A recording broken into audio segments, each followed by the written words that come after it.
Hello and welcome to Versus Live. I'm Ross Merriam. And I'm Yorian Baumeister. And we've got Rob on the booth. Say hi, Rob. Hi, Rob. Rob will be taking all of your questions, comments, concerns, and burns in the chat. Make sure to tag at Star City Games so he can see them and send his favorites over to us.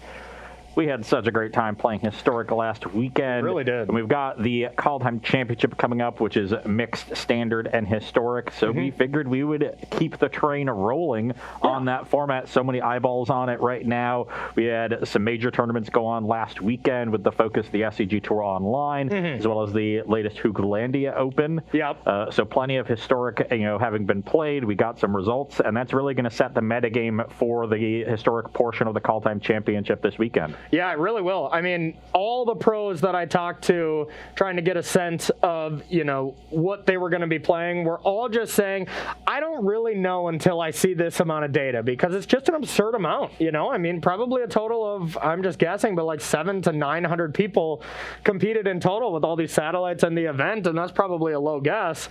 So a lot of things were to be learned, some things that a lot of people expected. Jund ended up taking it down. Which I'll be playing that deck list a little bit later in the show. And that was kind of no surprise. That is definitely public enemy number one if I was going to be going into this tournament. But there were some surprises along the way as well. Yeah, I think the level at which Jund was very clearly the number one deck might have been a little surprising. I don't think but the fact that it was number one, not as surprising. Yeah, and the different variations. There's like kind of almost 3 variations you can really be playing with the deck, and that's still not clear to me which one's the best. And it's definitely, maybe the food version has a little bit better matchup against the collected company version. There's little minor tweaks here and there, but nothing is like, this version is clearly better than this version or something like that. Yeah. It's all, a give and take. You get some strengths in one area, you get weaknesses in other areas, and it's really going to come down to what you expect to see this weekend as to where you want to put your strengths and where you want to put your weaknesses. Yep, exactly. So the deck I'm going to be starting with was actually a little bit of a surprise to me. I didn't think I'd see any deck with Yorian, first of all, just because it's not extremely good in Historic, and I also didn't think we'd see Sultai with Uro being gone. That was Uro and Growth Spiral got banned, right? Like that was another card that left. It had to have been because it's not in any of the lists. But yeah, probably. Yeah, so those cards, went away. So you kind of thought that was just going to kill the deck, but now it's just people porting over the standard deck into Historic, and you do get Explore. So Explore is that kind of extra version, and you do get Migration Path, which is huge because it's just a better Cultivate. 4 goes into 7 with that configuration. And then we get some extra cool Emergent Ultimatum hits, Liliana being kind of the big one, where if you ultimate Liliana, the turn it comes into play with help of Vorinclex, it's game over. It's hard to lose. Also, just to let you know, Growth Spiral is legal in the format. Growth Spiral is still legal? That seems weird to me.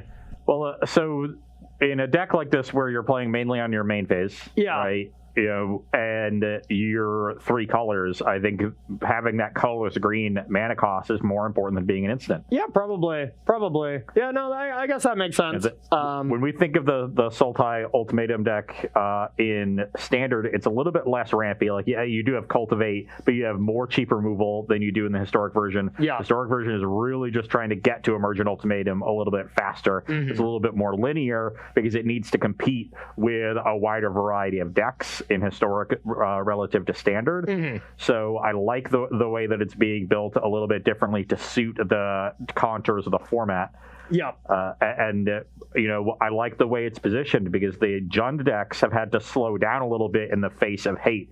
They have to play more interaction to make sure they can answer Yasharn. They have to, maybe not play Bolas' Citadel anymore. Some lists aren't even playing Collected Company so that they don't get hit by Grafdigger's Cage. And they are playing like claims to be better in the Jund mirrors as well, because, stealing their Mayhem Devil or stealing their Priest is pretty game breaking. And that's a card that you just completely ignore as the Sultai deck. So I think it's a little bit easier to go over the top. When we thought of the Citadel versions can just race the Citadel and kill you. The Collected Company versions, even if they're not playing Citadel, are playing things like Dreadhorde Butcher that get really aggressive and can go underneath you. But the food list playing things like Trail of Crumbs, that's slow incremental card advantage. That's something that you can not entirely ignore. You got a little bit of interaction. Shadow's Verdict is great, but you don't have to be super worried about it. You can take a couple turns off to get your ramp engine in order, get to 7 mana, and then Emergent Ultimatum is going to be like, you drew 4 extra cards, I don't care. Yeah, exactly. That is one way that even Sultai is beating the Adventure decks in Standard right now. They're drawing more cards than the Sultai deck, but it just doesn't matter if they draw a couple extra Love Struck Beasts or whatever. You have so many more clean answers to their board with Shadow's Verdict and stuff, and that ports over to Historic. Emergent Ultimatum maybe doesn't jump off the page in terms of card advantage the same way that Cruel Ultimatum did 10, 15 years ago. But I promise you, it's basically worth the same number of cards. It really is. Like, it's an 8-for-1. When you get 7 free mana, essentially, with every single Emergent Ultimatum you cast, you're crushing it, So I do think the way, I don't think the Sultai deck would have been particularly good 2-3 weeks ago. But I think the metagame is rounding out in a way where it's slowing down a little bit. Jund is helping to suppress some of the aggressive decks in the format. Not all of them. And the Jund decks themselves slowing down because of the hate really allows a ramp deck like this that goes over the top to exist. So I think this is a sneaky good choice for this weekend, especially if there's, some evolution in the list that we haven't seen yet that one of the players competing this weekend finds. Definitely a deck to watch out for me. Yeah, exactly. I think it'll be pretty cool to see if a team picks up on this or if we just see Jund decks everywhere. From the early tweets that I've been seeing from people, everyone, all the pros are just being like, Jund is clearly the best deck, but I'm stupid and went with this deck instead, So I think it still seems like people's internal testing is just showing Jund dominating, and I wouldn't be too shocked. The deck is so dynamic. It does so many tricky things. It's quite tough to beat. That to me feels like everybody has this sort of brain worm in their heads for the last 2 years where they just think, that whatever deck emerges as dominant is always going to be dominant because that's how it's happened for 2 years straight with now. This much data being handed out all the time, it usually does kind of get solved. But if they're all siding with something else, maybe they're seeing something that hasn't been borne out in the data yet. Yeah, exactly. Hey, so I'm going to be playing one of the decks that's been around for quite a while in Historic. This is a deck that sort of fell off, especially around the time of the last set championship when this was pretty popular and the pros kind of eschewed it. We're just like, no, we don't think this is good. This is Gruul aggro. Not much has changed here. We're still Burning Tree Emissary, Embercleave, cheap creatures, just a beatdown deck, but Embercleave is really powerful. It did reasonably well last weekend. Its win rate was among the highest of the well-played decks. Okay. I think largely what has happened is it's been off the radar for so long that deck lists just aren't well prepared for it in the way that they used to be. Yeah, no, that totally makes sense. And I mean, Gruul actually used to have a good matchup against Goblins and Sultai back in the day, even with Uro. You wouldn't really think so. But, that was, one of the things that, BBD played Gruul and he went 8-2 and did not mind his Sultai matchup whatsoever. So it's crazy that it probably got worse losing Uro, the best anti-aggro card, with going to more Wraths and stuff like that. It's probably worse for Gruul deck, but I think this will be a close match. Yeah, this is this is the kind of matchup that I think Sultai players have to be a little afraid of. Yeah. Your 80 cards, you really need to find some of your interaction, either a cheap removal spell or a sweeper pretty early. And this is a matchup where just ramping to 7 as fast as possible is probably not going to get it done. Yeah, and I mean, especially when you're playing against someone that's so ridiculously lucky as Ross Merriam that, Burning Tree Emissaries are just going to be floating to the top of your deck. Yeah. Yeah. Oh. So, you've never seen me with Burning Tree Emissary, have you? Oh, I have on Versus Live, and it tilts me off every time. So, all right, y'all, let's get into it. I was victorious last time, so we'll see what you got. That doesn't seem right. It does seem right. That can't be right, Rob. Check the tape. Oh, yeah. Yeah. Sorry, Ross. Sorry, Ross. Get wrecked. I'm skeptical. I'm not skeptical of this hand, though. This hand's great. Okay, my hand is passable. It definitely needs some help from the top, but we got a decent couple first few turns. Got an 18 for Stomping Ground, play Llanowar Elves. Okay, done? Yep. Okay, that is a decent draw. Now, I think we can safely play this. It's interesting whether or not to play this land first or this, but we actually take less damage by playing this, so I'll pass to you. Interesting. Okay, I've got a Haship Oasis. Okay. I've got a Burning Tree Emissary. Of course. Trigger. Yeah. And then I'll take a point, go to 17, and play a Kazandu Mammoth. Oh, sure. Pass the turn. Why not? Why not? Everything's fine. Well, Mammoth is quite the scary card. I feel like you don't have much protection, or you don't really play Great Henge, but I think I will just have to be killing this anyways, so let's get rid of that and pass to you. Turn 2 removal spell, pretty key. Get wrecked. Not a great draw. Definitely getting in for 2. Okay, I will take it. You to 18. 18. Now, do I want to play these? Yeah, I think that makes more sense. I'm going to play another Llanowar Elves and a Scavenging Ooze. Okay. Don't need to take a point from the Haship Oasis, so... Do you want it anyways? Nope. Okay. All right. Let's go with a Murkwater Pathway. I will Wolf Willow Haven here. And then I'm going to cast an Explore. Do my best to do some rampy ramps. Extra land, we'll go with a Seagate Reborn and pass to you. That's a pretty good turn. So now I've got to be worried about a sweeper on Corey's next turn. Yep. That's an interesting draw. I don't like interesting. Stop doing that. And now the pressure is going to start coming in quick. Got a Ramanap Ruins. Okay. The question here is whether or not I can afford to sack something to Haship Oasis. To get some beats in there? Yeah, I like some beats. He's got the beats, baby. This is going to be a 3. We've only got the 1 creature in there, so this is 7. Yeah, I don't have to extend any more into a sweeper. I think 7 is perfectly fine. Okay. And I don't want to sack anything, so I'm just going to exile the Kazandu Mammoth, go to 18, and attack you for 7. All right, I'm at 11. Pass the turn. Okay. Not too bad. A little scary, but ooh. Yeah, I suppose that was a pretty good draw. Yeah, I had a different plan, but drawing Shadow's Verdict, I'll cast that one. And pass to you. This is basically the nuts from Corey's side. Oh, I had it the whole time. I'll take a point to stomp you. Okay. 17 to 9. Correct. And where's my... Adventure is right here, Mr. Merriam. So now we're at Emergent Ultimatum potentially next turn. One could only hope. That's interesting. There's a plane-wide celebration as a target to gain life, so I think I'll just play this Ferocidon instead of Bone Crusher and pass the turn. Alrighty. Hoo-yah! This could also punish an Alrund's Epiphany a little bit. Can do a lot of things. So I think I want to blue, green, blue, black.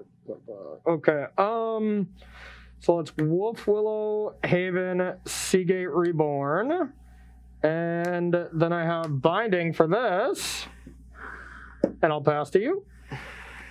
And now you got the Yorion set up next turn to blink the Binding. I'm one away, but yep. So do I even want to play a creature? Like, or should I just hold up my collected company? You got 2 in hand? I got 2 in hand. Both excellent.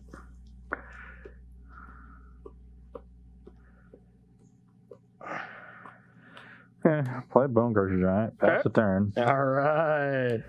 Not going to be very good in the face of the Yorion anyway. Yeah, I don't have the land, unfortunately. I mean, that's not...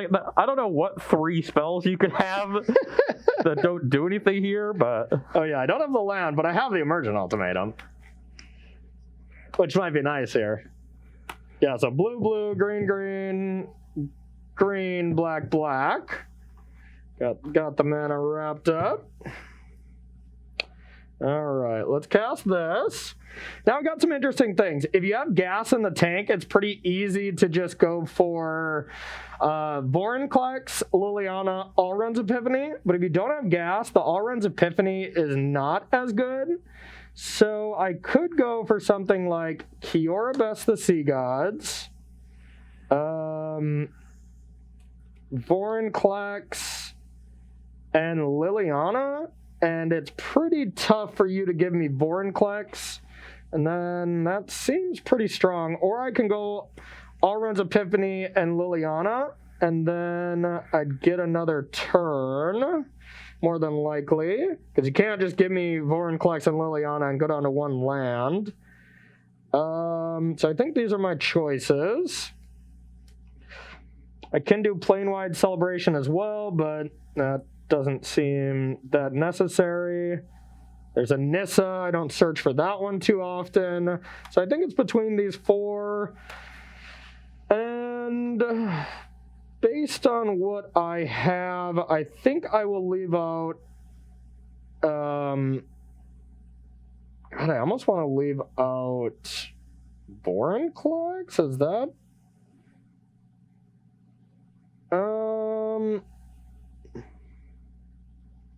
We'll go with these 3. YOLO. Don't even need the Time Walk.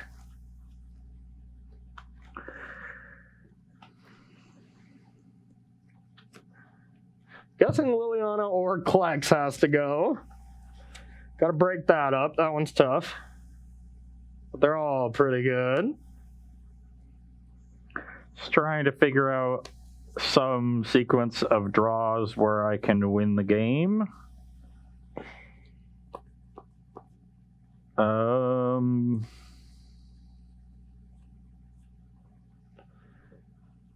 And I don't think there is one. Okay, I'm dead. All right, fair enough. Another Bone Crusher. When I just sent in the 7-point attack, I had 2 Bone Crushers in hand, so I had the 4 damage of reach that I needed. Oh, okay. That makes sense. Yeah, and when it comes to this, like, I didn't have a great follow-up. I still had decent, but this was enough of a follow-up that I figured you had to give me Kiora Best of Sea Gods, and then I was going to get 2 8/8s and a 4/5 flyer.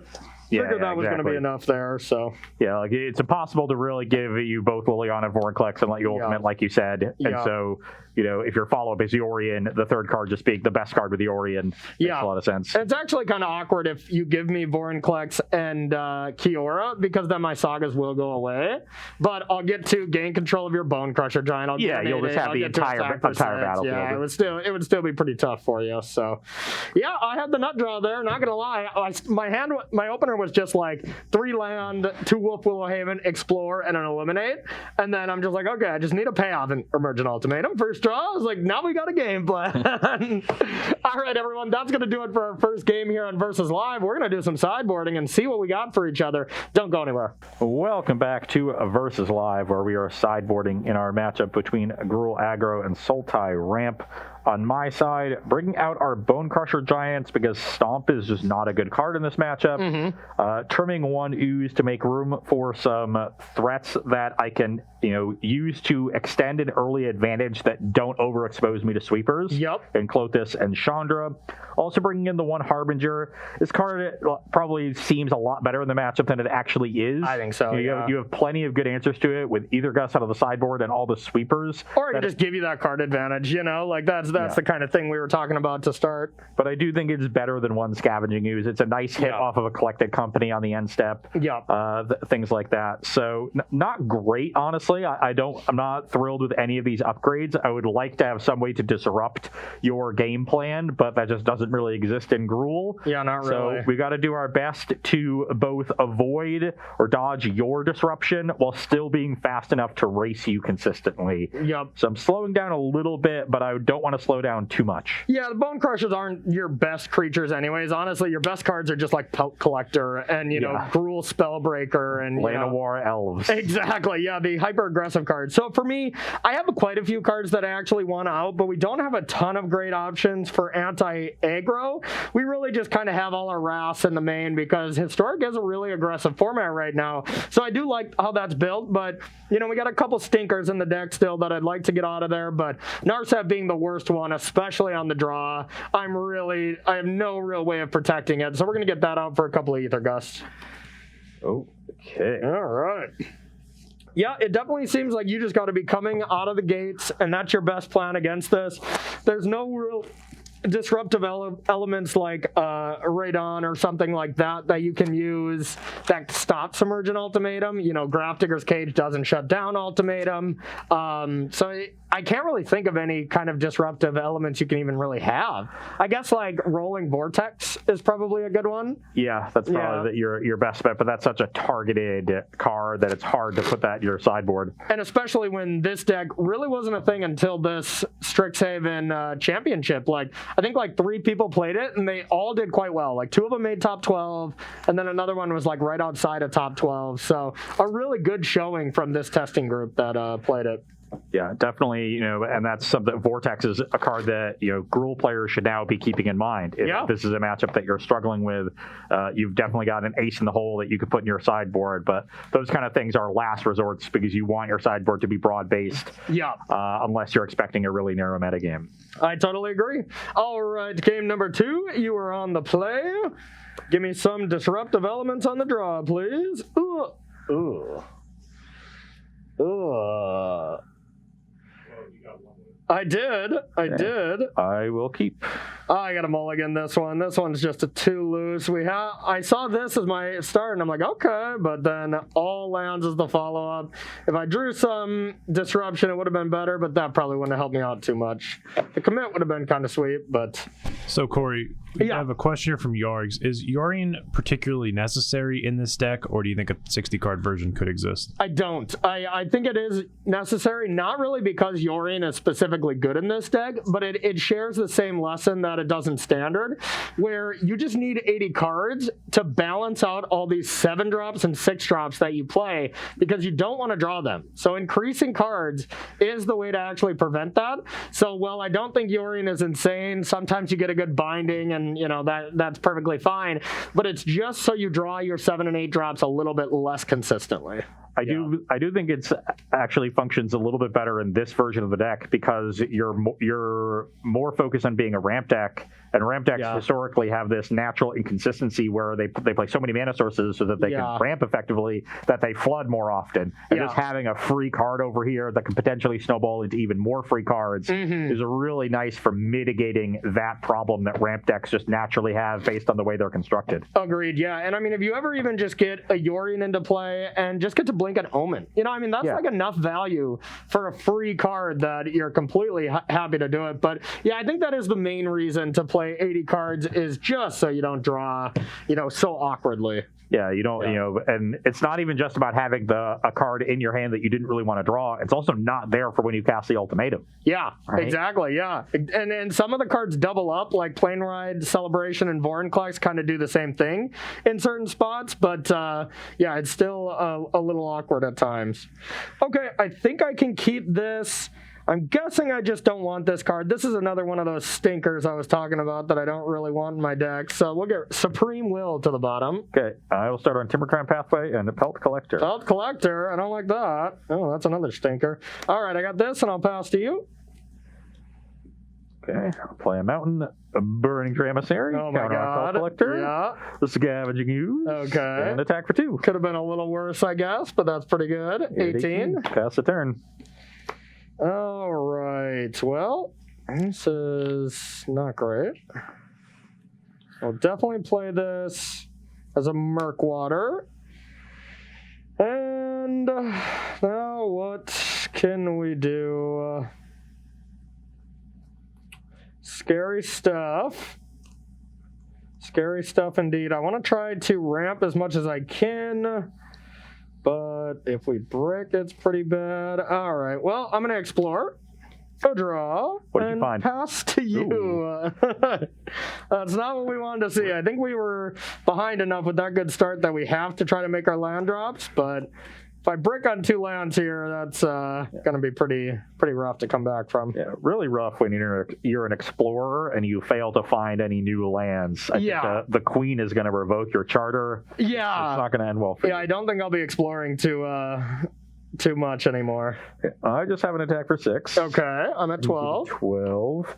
And I don't have a very good turn here. Yay! So that's good news for Corey. Yay! What I do have is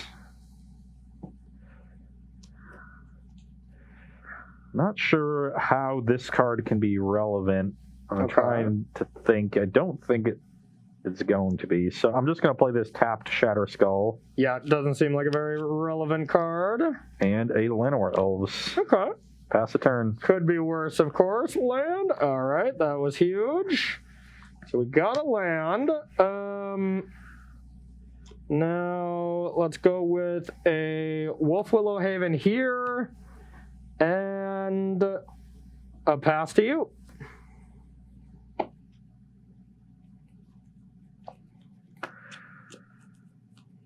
Okay. I'll play a Timber Crown Pathway. Play a Chandra. Chandra. Okay. I will plus to exile. Okay. Oh, I could play a Pelt Collector or have you take 2. I think Corey's actually going to need a sweeper next turn to get back into this game, so I'm just going to have you take the 2. Okay, I'm at 10. And attack you with all of my creatures. Presumably one of them will die. Yeah, I think I have to. So let's Heartless Act the Ooze. So you take 5. Yep, down to 5. And then I'll pass the turn. Okay.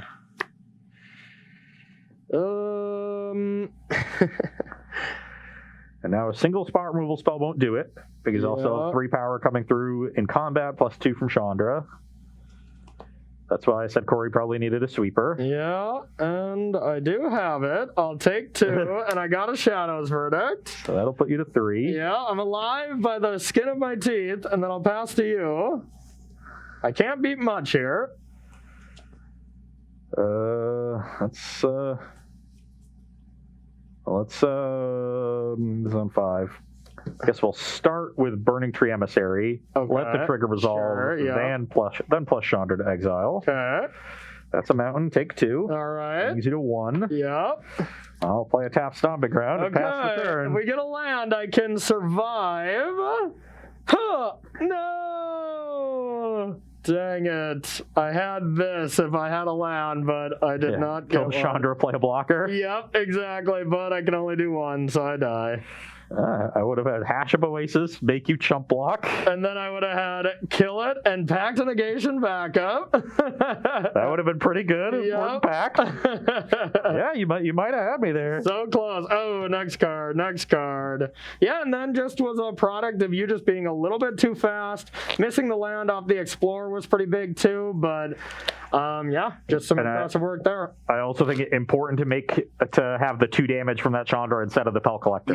Yeah. If I cast that Pelt Collector, I actually give up 3 damage, right? Because I have to tap the elf. Yeah. And that, I'd be at 4. I could have won that game. Yeah, at 3 4. more life. I think you would have taken. Well, actually, no. You still would have won with the Oasis. The Oasis would have been the top deck to get you, because I would have been at 4 and you would have hit me for 5, and I would have been pissed. Because I could have made the choice of binding the Burning Tree or Chandra, and I think I would have picked Chandra. Yeah. Naturally, and then that would have been a tilt. But if I did pick Burning Tree, then I'd big brain you. But then you tick up, get Clothis, and I'm probably dead to that. So. Yeah. Nice. Close game. All right, Rob, you got a question for us at all?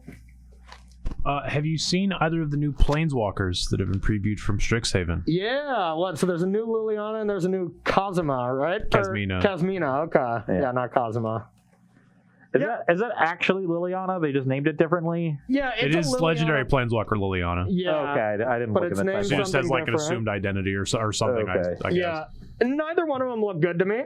Neither looks particularly powerful. The 3-mana one looks okay. I think there's some way that could be broken. Like, even with Narset, it seems kind of sweet. If the static is you get to tick up and scry and you get to activate Narset each turn, that's kind of cute, Wait, how are you? So it's the ability is all other planeswalkers have the loyalty amount of Kazmina. Have the loyalty abilities, right? Oh, I thought it was loyalty counters. No, it's loyalty abilities. So if you have, I'm thinking with like Ren and 6. You play turn 2 Ren and 6. You plus it's at 4. Yeah. Then you can play this on turn 3, scry 2 with it, and then -3 your Ren and 6 and make a 3/3. Okay, and I guess like with Narset, you can just like tick up and scry 2 and then tick down. Yeah, which is kind of cute. Yeah, it does let you keep flip flopping your Narset so that it never stops. The nice thing is the Planeswalkers have been really powered down since War of the Spark, rightfully so. That I don't think it's going to be that big outside of that. But, we're definitely going to be trying it here pretty soon. We're almost to preview season, but... Yeah, when I think about that card, I compare it to Nissa Steward of Elements, which had a similar thing going on. You would usually cast it on 3 mana for X = 1, and you would set the top of your library with that first +2, and then start generating some advantage. And Nissa never really caught on, even though it also scaled better. But I don't think it ever got paired with really good protection. Like I could imagine with the same way that Berthamolitis protected Narset last year in Standard, it could do the same, but that's a 3-color mana base. Which might get awkward. But yeah, neither jumps off the page to me. Yeah, it could be kind of cool with like Heart of Kiran in Historic, or maybe Now, Heart of Kiran with Oko, because it had such high loyalty, would have been pretty busted. Of course, Oko is so much better in every single way possible, but, that's something, that it's a 3-mana planeswalker that ticks up pretty fast. That's all that stands out initially to me. The +2 in particular is nice with Heart of Kiran, because that means you can afford to accrue it with the planeswalker on your turn and on your opponent's turn. Yeah. So you get to play both offense and defense. Yeah. So it's effectively just 3 mana turn on my Heart of Kiran, scry 2 every turn. Yeah, that might not be bad. Yeah, but I agree. Nothing too crazy so far. But outside of that, though, how do you feel about the mechanic of Magecraft? Like, that seems pretty insane, right? What was Magecraft again? Magecraft is whenever you cast or copy an instant or sorcery spell, each opponent loses 2 life and you gain 2 life. Yeah.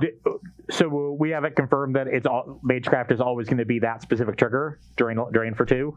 No, I guess that's not true. Yeah, it just does something. But that ability, if that's what that does, maybe. We don't know, all that. But. So it's going to be different Magecrafts for when you cast a spell, something's going to happen, right? It's going to be like young, there might be a young Pyromancer kind of a ability. I mean, we're doing wizardry stuff, so casting spells is probably going to be the whole flavor. The key on Magecraft is going to be, it needs to be on cheap things. Because if it's the expensive things, you're already going to have a relatively empty hand a lot of the time at the point where you're casting it, and so you're not going to have a great follow up much of the time. But anything that costs 1, 2, 3 mana with Magecraft is significantly better than things that cost 4, 5, and 6. Yeah, and they also have to be proactive. So a card that jumps off the page to me is Opt paired with that. That sounds cool. The stock of Opt is probably going to go up. But we'll definitely have to see. That's something where it's so hard to judge now because we have so much more information coming. And I mean, it even starts Thursday that there's a show.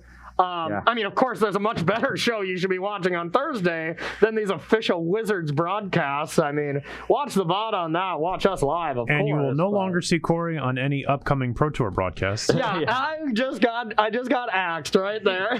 Yeah, I just got the message. Yeah, Sorry. okay. You're taking over my spot? Yeah. Way to keep your mouth shut for the first time ever. Smart man. Well, the last thing I'll say about Magecraft, though, is Corey made a good point about things being proactive, and I want to expand on that.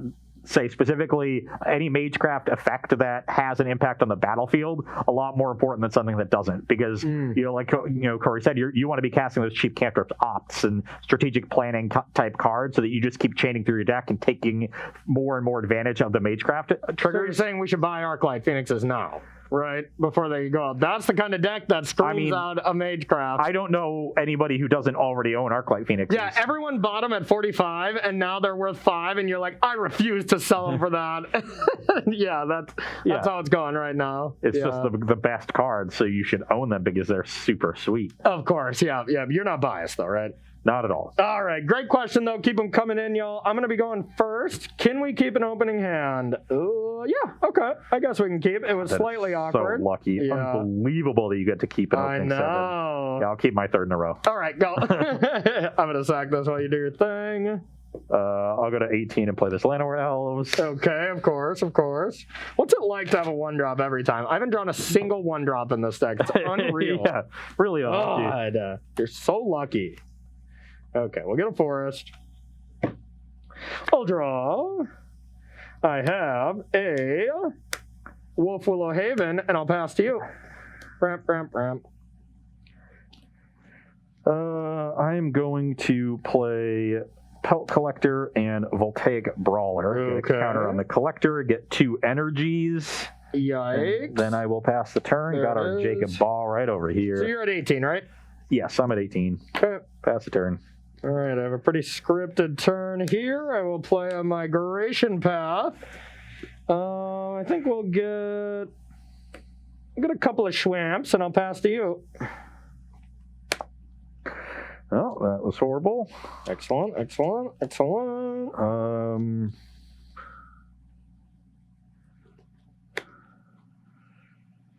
Just casually can cast Ultimatum next turn on turn 4. That is the one thing Migration Path does that Cultivate doesn't. Well, I'm going to put you to the test, I guess. Ugh, God. Maybe not.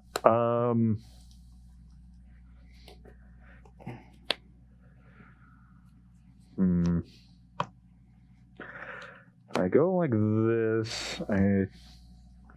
Either way presents lethal next turn. Wow, already? I'm at 20. I'm at 20 life points. If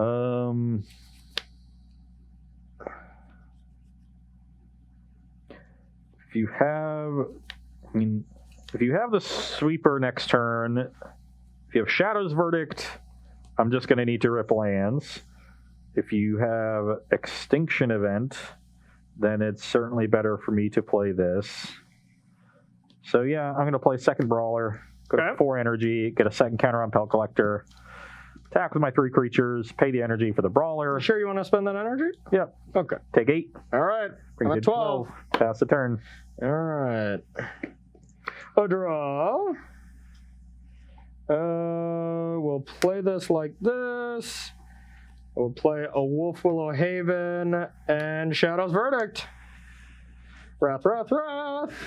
And pass to you. Pass the turn. Oh, yeah. Yeah. Oh, that was a good draw. 4, 5, 6, 7, 8. Kept the 2-lander on the draw. Never found another one. Good. Okay. Yeah, I think we just want to play this.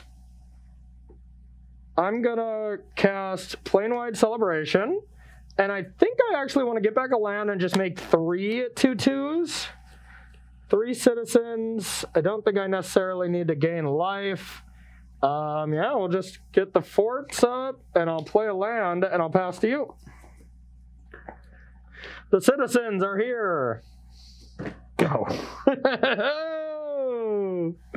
We like this. We like this. My follow-up is not good, though, to be fair, but... Do you have a play there, buddy?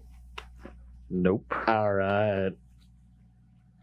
All right. Here come the citizens. Ooh. I'll attack. That was probably a pretty good draw. I mean, you just got, even if you had nothing, you got to put lethal on the battlefield this turn, right? I probably should have played this pre-combat. Yeah, you're right. I just drew this, to be fair. So let's go like that. You would have been one short even with a land. Yeah, so we'll get all runs. Yeah, definitely. I was thinking about if you have nothing and you just buy and play Yorion, blink the Havens, stack them all on one untapped land, and then try to activate a Haven, but you would have only had 4. Yeah. Because that would have put your attack puts me at 12, and then you would have had 12 power. Yeah, and I didn't have a land, but I figured this was probably going to be lights out anyways. Get this, Valky, and Kiora best the Sea Gods. I like I drew all my 4s. Yeah, that's a little clunk. Could have played a Spellbreaker the turn I played second Brawler, and then if you have Shadow's Verdict, I can potentially play a Brawler and have something, but that's not beating any of this. Yeah. I knew that if you had Verdict, I would have needed to just draw land anyway to get into Spellbreaker and Collecting Company. Yeah. Yeah, and my opener was basically perfect for what I want. It was this and one other card. I'm like, yep. Yeah, I'll take it. Need to draw a payoff spell. Just need to draw any payoff, and drew this into Emergent Ultimatum as I hit 7 mana. Not bad, not bad. And anybody who's looking for some extra gameplay of this, I did do my drop-in bombs on this, so that should be out tomorrow around 11 a.m. And really broke it down and thought about some changes that I would make. There's a few changes. I think the land count is a little low. It's 35 with 1 Seagate. And I just, when you play Explore, it led to a lot of awkward hands. I mulliganed a lot because I didn't have enough lands and stuff. So I think I would bump it up 1. And there were some other minor changes that I liked in there. So check that out coming out tomorrow. Okay, we've got a little bit of time, though. And this is a pretty fast matchup. Yeah, we got time for a pity game. Absolutely. We got time for a pity game. Don't be trying to pull that on me. Last time I was like, yeah, we got time to stretch, and you're like, no, we got time for 1 pity game. I see it in your eye. You're like, maybe if I shuffle quick, I can get to a best of 5 and avenge myself. He's not wrong. Let's take all the questions. Actually, start with all the comments. From the first comment of the stream, let's go down in order. Exclamation point card, plane wide celebration. Yeah, MTG bot responded. Plane wide celebration. 5 GG. Yeah, what kind of questions has MTG bot got here? Let's see what's up there. No, but you got a question there, Rob? Not at the moment. Okay. Chad, help me out. We can't let Ross play these games. I'm sure they'll start chanting the 4 here in a second. Yeah, there we go. I'm going to keep my hand. No, that's not a 4. Cold pizza, yes or no? Yeah, cold pizza's good. I'll use some cold pizza. See, these are the kind of hands. I got a lot of these when I was playing. Just, if you even have 2 lands, it's perfectly fine, but... You can't have a thick crust pizza cold. It has to be thin. Really? Yeah. Yeah, I'd agree with that. I just don't like any crust the next day when it's cold. Like the crust is... I'm a thin pizza fan as well, but I like crust when it's hot, but when it's cold, I don't really like any crust. I got a free pizza from Domino's. Maybe I should do that for dinner tonight. Yeah, send it in. Let's have a pizza party. Versus live pizza party. I'm sure they love that. Who wants to come over and eat a Benny's pizza? Yeah, there we go. We're in. All right. For those who are unaware, Benny's is a local pizza chain that serves 28-inch pizzas. It's ridiculous. It's too large. I can't even The first time I went there with Ross said, you're only going to want to get 1 piece because they're so big. And I took that as a personal challenge and ate 2. When you get slices to go, if you get 2 slices, they put it in a regular sized pizza box. This hand is incredibly bad as well. I don't think I can keep this. This is a bad start right there. If I only had like 1 of those, sure, it's fine, but it's just, what am I ramping into? The rest of this is good, but I'm not ramping into anything effectively, and even if I get Liliana, it's not going to be effective, so we're going to mulligan. So game 5 then. Hey, no, we don't have time. This is a pity game. We got a full show of activities here. I'm playing nothing but aggro decks. We got plenty of time. Oh, too good. All right, we're going to 5. I'll take one of the hands I had last time. Might not be enough. Yeah, your hand pretty good once again? It's the best hand I've had so far. Oh, great. Then I better mold to 0 for time purposes. Well, yeah, I guess I will keep this, but it's quite bad. Let's get rid of probably just these 2. All right. I'll go to 18 and play a Pel Collector. Sure. Pass the turn. Oh, that helps a little bit. I will play a Schwamp, and I'll pass to you. Crown Pathway. Okay. Burning Tree Emissary. Counter. Love it. We'll take Brawler. That's counter the on blade. Pel Collector. Get 2 energy. Okay. Attack you for 3. Sure. You're at 17. Pass the turn. That's not what we wanted. I have this and a Wolf of Haven. Pass to you. Oh my god. It's all of my draws. After I keep my opening hand, my draws are just heinous. Yeah, good. Attack, pay, and energy. Okay, how much is this? 9. 9. Brings you to 8. Okay. Pass the turn. Well, I have to draw something or I'm just dead. All right, I'm dead. I'm so close. This was my opening hand, so if I just draw an untapped land, I cleave you. God. And I'm just like dead, right? I guess that adds... My 2 draws. Oh, wow. Yeah. Oh. If you just killed a creature, I can't do anything again. That would have probably did it, but yeah, just Double Shadow's Verdict. That's about as good as I could hope for a mold to 5 here. But looks like we're out of time. All right, just kidding. We got a game 5 in us. But Corey gets to be on the play. Yes. Probably gets to keep like 4 cards, which is a lot of cards. I mean, I mulliganed 4 times already, so this is a miracle that we're going to game 5. Well, 4 still rounds down to 0, so we're approximately we've mulliganed the same amount of time. Sure. All right, Rob. Do you got any more math, Corey? That is awful math. You're supposed to be smart. What the heck? Do you got a question or a comment from our audience there, Rob? Are we still MTQ'd? Somebody says Jazz suck. Ban them. Ban them immediately. The Jazz won by 25 last night. Yeah, it's just not factually accurate. Yeah. Best record of the league. I've had the best record on every single day since February 2nd. Corey, you got to go along with us. We're trying to get Ross off his game. Come on. Okay, yeah, Jazz suck. Donovan Mitchell is like, I don't know, I think I play better than him. He was 11 for 19 last night for 30 points. 6 rebounds, 6 assists. I don't think I've ever rebounded 6 times in my entire life, let alone in one game. Rudy Gobert, 21, 10, and 9. The 9 being blocks. So close to a triple-double, huh? Yeah. He actually got his hands on a 10th shot towards the end of the game, and it just fell in somehow. He deflected off of his hand and just dropped through the net. I was so mad. So once again, you're just saying they're lucky, huh? Yeah, the Bulls are so lucky.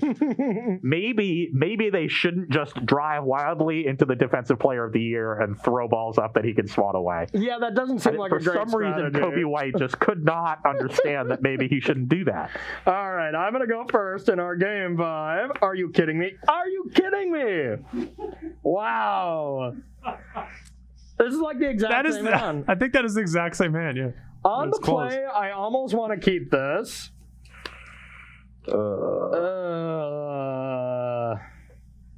It's hard for me to mulligan a hand that starts like this, but this is my worst hand so far. It is a borderline mulligan, but I'm going to keep it. I guess I'm going to mulligan. If I had just one more spell, another 6-land Aether Guster. Oh, it would have been pretty decent. Well, I, in fact, have one more spell than that, so I'm going to keep. Good for you. It's good for me. All right, mulligan number 5 here. No big deal. Yeah, game number 5, mulligan number 5. That's just synergy. That's just good deck building right there. All right. And you want to add more lands. I do. Unbelievable. Inconceivable. All right, take 2. 5 plus 6. I swear to God. Okay, thank God. Yeah, You couldn't possibly mulligan a 6th time. Yeah, exactly. Now, what do we want to get rid of here? Of course, we need some help, but we're on the play. It's really if we want to get rid of one of these two, I think, or maybe if we want to get rid of our big card in hopes that we draw more later. I guess that's probably right. So let's go like this. I'm going to play Seagate Reborn tapped, and I'll pass to you. Okay, I have Haship Oasis. I'll go to 19 and play a 1-drop. I'm winning. Well, Pelt Collector this time. All right, I have an Explorer, a draw. No land. I have an island, and I'll pass to you. No black mana. I like that. Yeah, no, don't have that yet. I will play a mountain, go to 18 for a brawler. Okay. Counter on the Pelt Collector, 2 energy, and attack for 2. 18. Pass the turn. All right, a draw. We got 18 all now. I have a Zagoth Triumph, and I'll pass to you.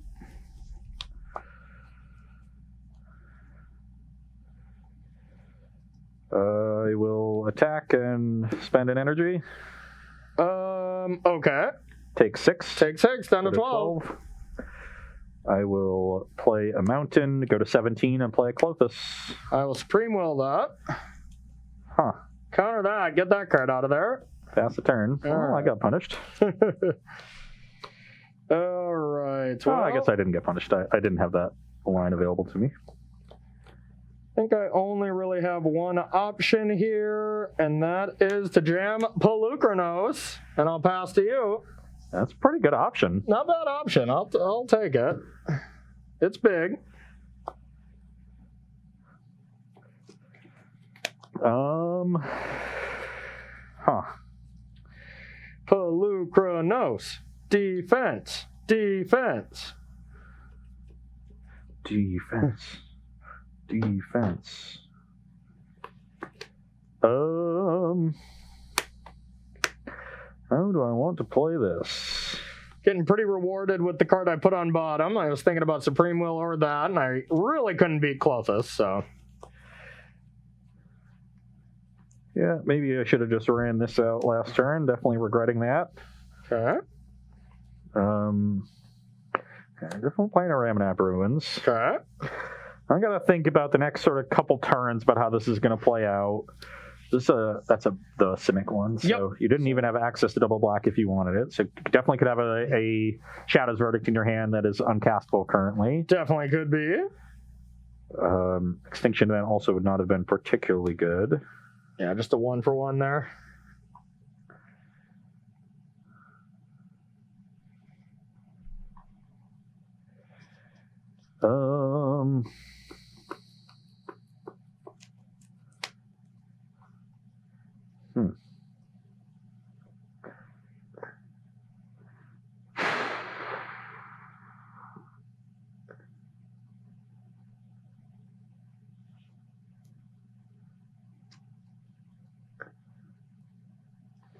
Decisions.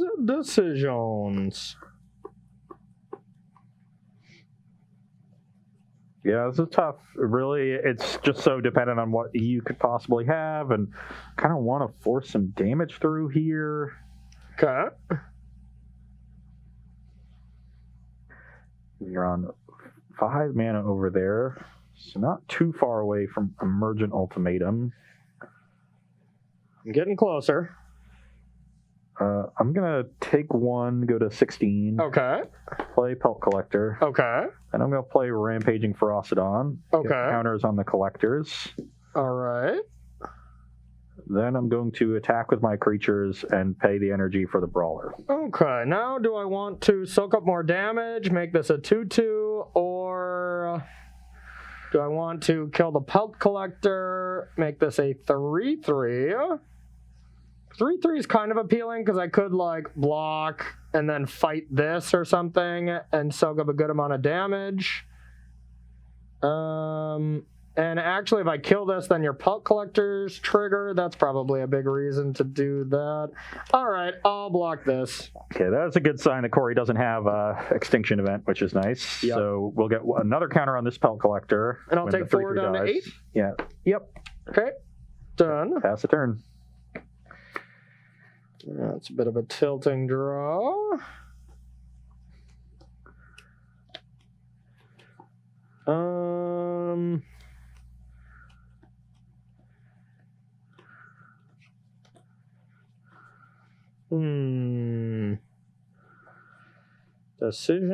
Decisions.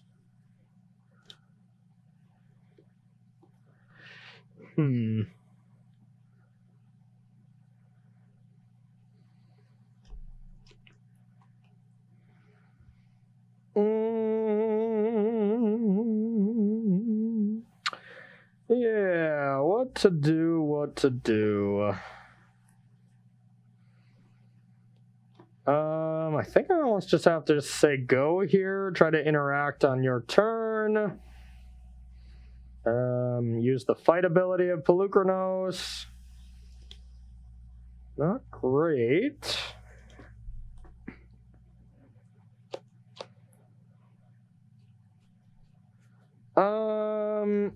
Yeah, alright, pass to you. Okay, I like that.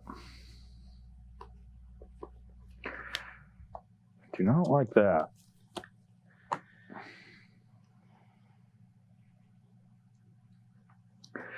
Okay, I'll keep forging ahead, though. Take a point, play another brawler.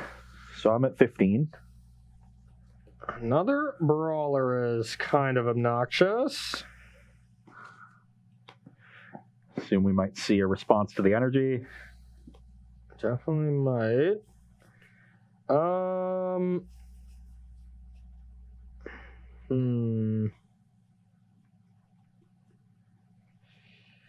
Yeah, I think I want to actually just Aether Gust that on the stack so you don't get the energy. That's very annoying.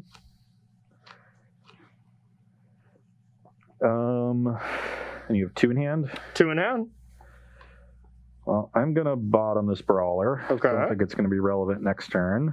Okay. I am going to send in with the clowns. All right, I'm going to block here, and then I'm going to... It doesn't really matter. It's just, do I want Pelt Collector dead, or do I want Brawler dead? Yeah, and then I'll fight this. Okay, so you take 3, brings you to 5. Down to 5. Doing that in case he draws Extinction Event, leaving me with the 2 odds. Yep. And then I'm going to play a tapped Shatter Skull and pass the turn. All right, big draw step for me. I got a good play.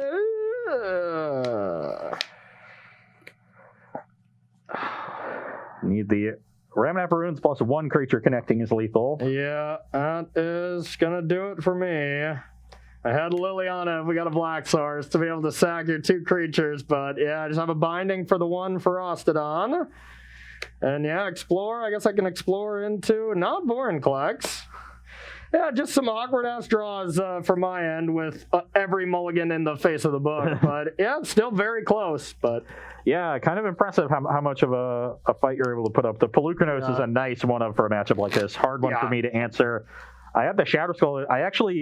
I kept a 5-lander. I drew all spells. I kind of wanted 1 more land. Yeah. That entire time. I drew like Scavenging You, which was just probably one of the worst draws of the deck. Yeah. Because it was a very ineffectual creature. Continued to stress by only having 1 green source. Yeah. And I really just wanted a land anyway to be able to Shatter Skull for 3. Yeah. Yeah, tricky game, and I could have bought Yorion instead of trying to fight to try to play that, but I just don't think that was going to work either. And my only other choice was letting the Brawler resolve, and does Voltaic Brawler get pumped It's an toughness attack as well? Yeah, it's +1/+1 and trample. So yeah, that was the tough part. That was the worst thing for me because I wanted to block Pelt Collector, fight Brawler, gust the Ferostodon, but with the Brawler getting the energy, when Brawler attacks, it's 4 powers. And then if I try to block the Brawler and then fight something else, then you get trample from the Brawler. And if I go to kill the Brawler, I get the 4th counter on the Pelt Collector, then which it gives gets it trample. Yeah, so that was the rough part where I would have taken the same amount of damage anyways. So basically any creature but Brawler, they're giving you that energy, really put me in a tight squeeze. So yeah. Very small margins there, getting that 4th point, and each thing having trample, making the block bad. Yeah, so just kind of limped over the finish line there, as aggro decks are prone to do. I had my opening hand was 5 lands, Pelt Collector, Brawler. So, Okay. probably the best 1-2 start outside of Burning Tree Emissary. Yeah, I'm surprised you didn't top deck Burning Tree. Yeah. So am I, to be honest. But also had the Hashim Oasis and the Ramanap Runes, so I knew that if I flooded, I had maybe 4 damage in reserve. Yeah. And 2 of it ended up being relevant there towards the end. So. Yeah, the Oasis lands are so good in that deck just because you have so much trample. God, what is it? Like Elves plays a decent amount of Oasis, but it doesn't trample very effectively, so they're not that great. You just chump that creature. Or like the Green-White Company decks, once again, not a lot of trample, so Oasis is not very good there, but here it's excellent. Yeah, and especially with Gruul Spellbreaker that has Hexproof on your turn, you can't even break it up. Yeah. You can't even spell break it up. I agree. It's pretty annoying. So, all right, Ross wins. Speaking of annoying. Yeah. Are you? Yeah. Speaking of annoying, you wanted to say something. So. No, I'm done. Oh, okay. All right. Perfect. All right, everyone. That's gonna do it for the first round. Ross takes it in a close 5-game set. Next up, I'm gonna be playing the deck that took it all down. I believe they went. God, it was 13-1, I believe. It's one of the few ones with the championship events where they didn't EXO. I feel like they always EXO when they win these tournaments, but I think this person picked up a loss, so I'm guessing their deck is terrible. Unbelievable that you would lose a match of Magic. I can't imagine ever doing that. I know. I lose them all the time. Yeah, when you play in these tournaments, do you not just play against Corey every round? Is that not how it works? May I direct you to my shelf that demonstrated me winning 2 out of 3 matches against you the last time we played. I'm telling you, I don't remember that. I think I'm getting bamboozled. Yeah, I think you're just getting old is actually what it is. So, all right, everyone, we're going to take a short break. Next up, I got Jund Sacrifice here, the deck, the talk of the town. We're yet to play it since we got back into Historic. Let's see how good it is. And I'm going to be playing a little Boros Cycling featuring Flameblade Adept added to the format with the latest anthology. Spicy. I like it. So we're going to take a short 5-minute break. I'll be right back with round number 2 here on Versus Live.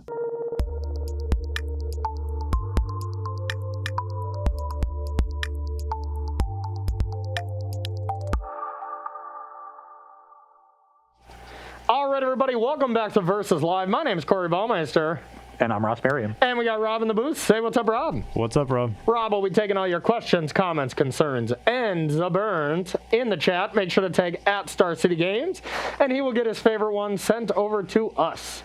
All right, everyone, we are continuing our exploration of really what has emerged now in Historic. We played a lot of what we saw, like streamers playing, small Historic events, and stuff like that last week. But now we are playing decks that won. These are decks that had success throughout either 6-0 an event, 4-2 an event with some regularity. These are archetypes that have kind of proven themselves to do pretty well,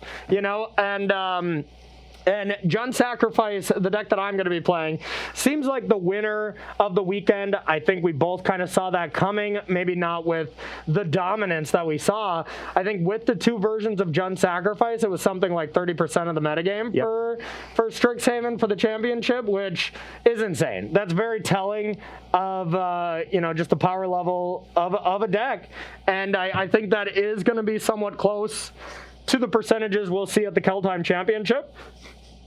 And it's really hard to argue with the power and the flexibility that these Jund decks have and how you can adjust your deck to prey on certain decks. So it seems really good to me. Yeah. So what version are you going to be playing? I'm going to be playing the Trail of Crumbs versions. We do have some Binding the Old Gods and just trying to slow it down, kind of like we were talking at the beginning of the show, where this isn't just the all-in collected company. We're not playing Bolas' Citadel because we have Giganta, and just trying to be better in the mirror, essentially. So that's what this deck screams to me, is it just has a little bit more longevity in the mirror. You got a bunch of claims to be able to steal Mayhem Devil, sack it, and kind of wreck your opponent's board, and probably struggles a little bit more against like Sultai, against Azorius Control, some of those slower decks that any deck that claim isn't a good target, essentially. Yeah. So And that said, even with Claim, I think these food versions of the deck can be significantly clunkier.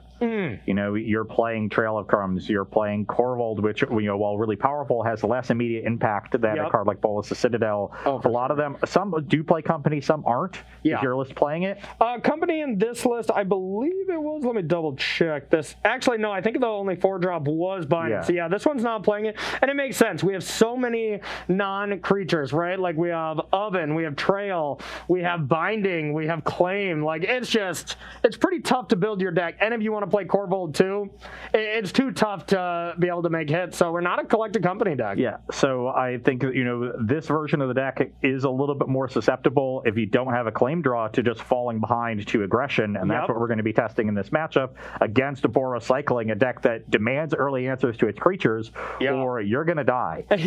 You know, if you play this deck in Standard and it's having a lot of success this season in that format, you know that the games where you have Flourishing Fox are a lot different than the games where you don't have Flourishing Fox on turn one. And now with Flameblade Adept, you sort of have two Flourishing Foxes. Adept not quite as aggressive because it doesn't get counters that keep accumulating turn after turn, but it's still going to be attacking for 2, 3, 4 points of damage pretty consistently.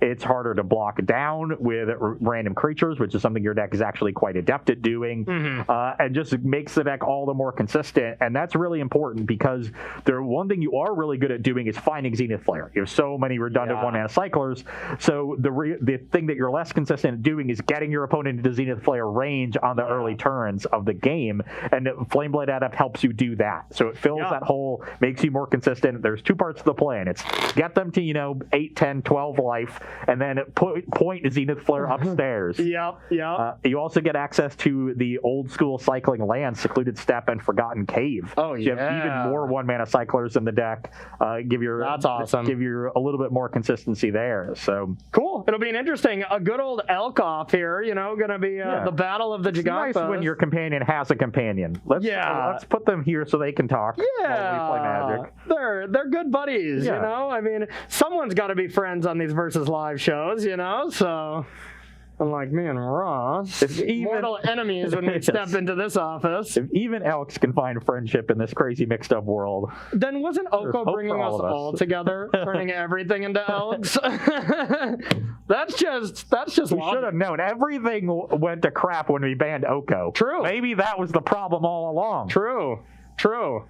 I mean, before, if you got COVID-19, turn you into an elk. Boom. No ailments, I think that's how it worked, but now that I don't think that's how it worked at all, Corey. Fortunately, let's be clear, Corey is not a medical doctor of any kind. I have no affiliation with any proper ways to treat COVID-19. He is not offering medical advice in any capacity. Do not try to turn yourself into an elk to help your ailments. I promise it only might work half the time, so... All right. Well, I think this is reasonable.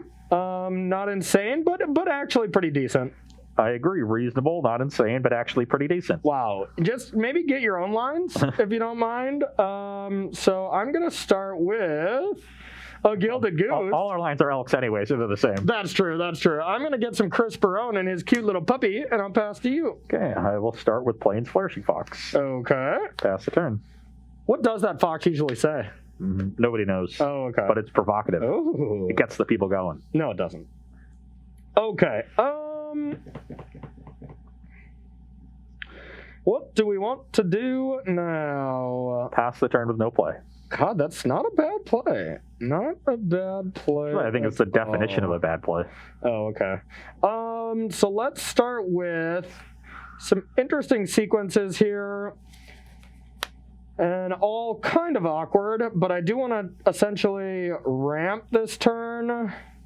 So let's go. It's actually pretty tough.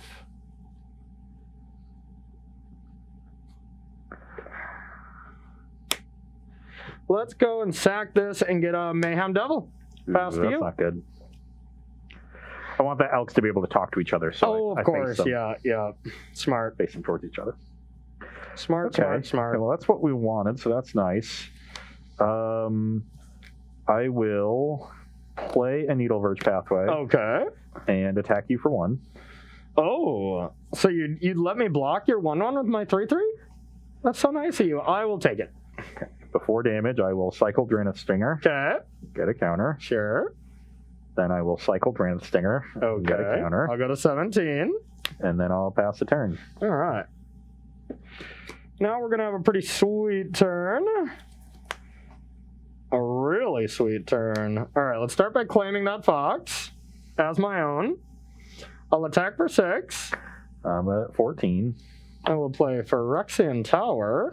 I'll sack this for double black. I'll take a point, go to 13. Yep, and then play Woe Strider. I'll get a Brad Nelson and pass to you.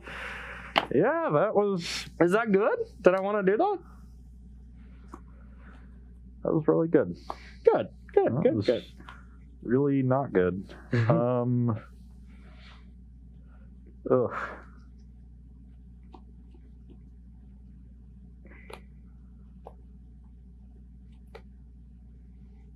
I'm at 13 right now. 13, you're basically dead already. I think this Jund Sacrifice deck really might catch on, you know? Seems like these cards are pretty powerful. Seems like it has legs. We might have to ban that cat. You know, I think that that pesky kitty cat's got to get out of here.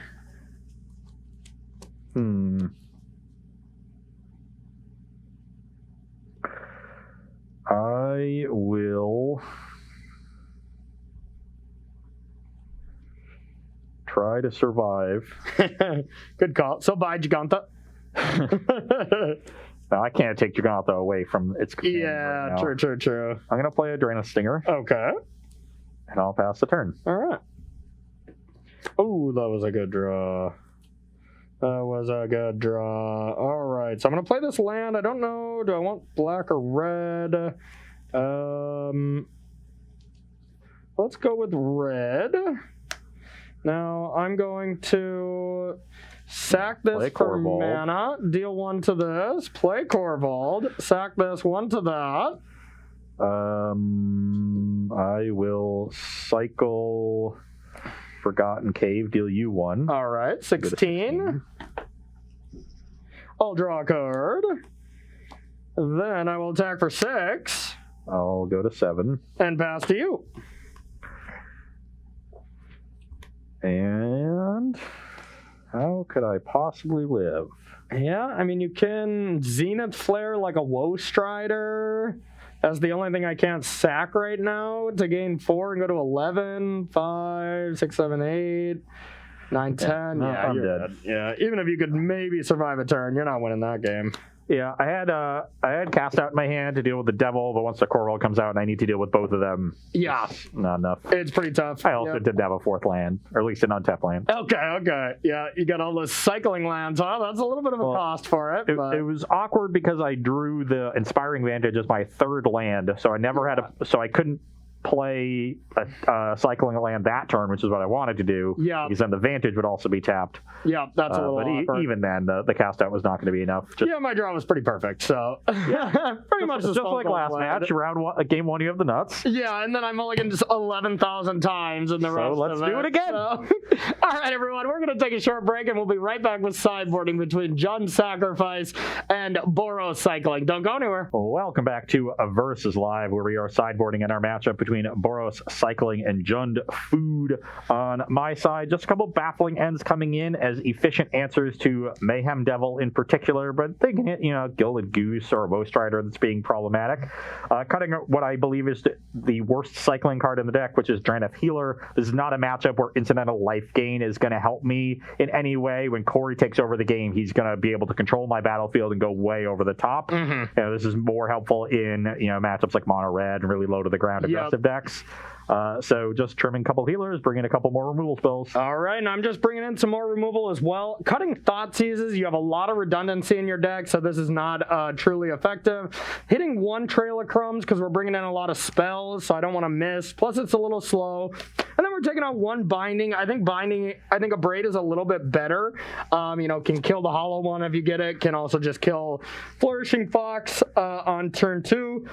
I think that's more important than a 4-mana removal spell. Yeah, I think it's you're going to get more punished having a binding that you can't cast on turn 2 and taking extra damage than you will in situations where I have a 4/4 or bigger fox and you rip a braid and you're sad that it's not binding. Agreed. Yep. I still just have claims for foxes, and those are just still going to be excellent. So you got to kind of be a little careful sometimes of how big you make the fox, but I don't think it's a May ability, right? You just cycle and you have to put a counter on it, I think. I don't know if that ever has come up, but that's like the only scenario that it actually could, but yeah.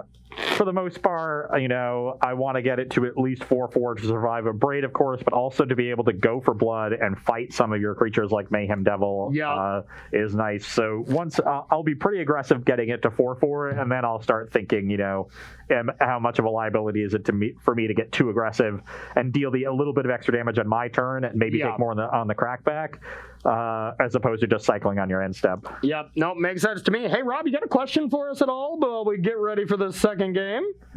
Do not at the moment. Or preferably a burn to Ross Merriam. Those are the real ones we want in there. Somebody wants a timeout command for Ross in this, like you have for your channel points. Nice. Yeah, I was always thinking that'd be great. If we could physically mute you, 10 or 20,000 channel points to actually just put a piece of tape over your mouth physically for 4 minutes. Can we get a voice changer thing that makes me sound like the teachers from Peanuts? You already sound like that to me anyway, so. Oh, my hand has a lot of gas and no lands, so we'll send that one back. Yeah, this one is close. A second land, or I'm probably keeping this, but this is quite awkward. A lot of ovens that aren't necessarily great. Maybe I should be trimming like an oven. But it seems kind of I do like Cat Oven for just blocking foxes down. Yeah, right? No kidding. And I mean, just Cat Oven with food is insane. But if I'm trimming a trail, maybe I can trim one oven as well. Because drawing 2 is pretty bad. But of course, if you can pair it with a cat, it's it's Splinter Twin at that point, as the kids say. Yes. Everything that works together is Splinter Twin. One other question. Ross, what do you think about choosing Giganta over Luris in this deck? Is playing the hollow one to cast out that big of a gain? I think either companion is not particularly good. Yeah, they're all bad. And so I'd rather have. I do think Hollow One is a better addition to the deck than the upgrade in companion. Yeah, I think in both of these style of decks, the amount of times where we cast Giganta is going to be 1 in 10 games, or that it actually matters. There's a reason they're hanging out together. Yeah, because we're not going to. We're not going to hang with them. We're not hanging with the Elks too much. Yeah. But I think in that kind of deck, all you want to do is just build your deck as efficiently for the metagame as possible, and then companion, even if you couldn't play one, I think that's fine. Gary and Jolene are having a good time just hanging out over here, Gary and Jolene, to know each other. Okay, I like it. All right, moles to 6, let's try them out. Okay. Vomit. That's a big oof. No. That's only in Modern Horizons. Of course, yes. I'm going to keep, as awkward as this is. I'm going to keep, too, as bad as my end is. So we might have a real battle on our hands, huh? Secluded Step. Love it. Overgrown Tomb. Ooh, that's nice. Inspiring Vantage, 2 Flourishing Foxes. Oh, God. You can go. Okay, and we're dead. Just like that. All right, I have a Swamp, and I'll pass to you. Top of our deck has not been forgiving. I will cycle a cast out. Okay. Get some God, counters. you always have a cycler. You're so lucky. I will cycle Footfall Crater. Okay. I will play a Secluded Step and attack for 6. All right. I'll go to 14. Pass the turn. A draw. Oh, God. I have a Mayhem Devil, and I'll pass to you. That can't be good. It's not. I will cycle a Drannith Healer and get a 3rd counter on these. Okay. I will cycle a Go for Blood to get a 4th counter on these. Okay. 5, 6, 7. So I could just force a Chump Block as opposed to Go for Blooding. That's probably pretty good. No, I'll just Go for Blood. Play Needle Verge Pathway. Go for blood the Mayhem Devil with one of the foxes. Attack for 10. All right, down to 4. 4. Show you the Zenith Flare in my hand. Oh, yeah, I can't even cast a spell on it now, so I kept all lands, Mayhem Devil, Corvold, and I drew lands. Yeah. Yeah. I kept a nice hand that was just awkward because of the 2 steps. So Yeah. drawing a couple untapped lands really unlocked everything. All right. Well, this is happening just like the first round, just drawing heinously after one perfect game. You're not doing a good job of distributing your luck. I'm really not. You're putting it all into one game. Yeah. That doesn't work. We're not in the best of one ladder on Arena.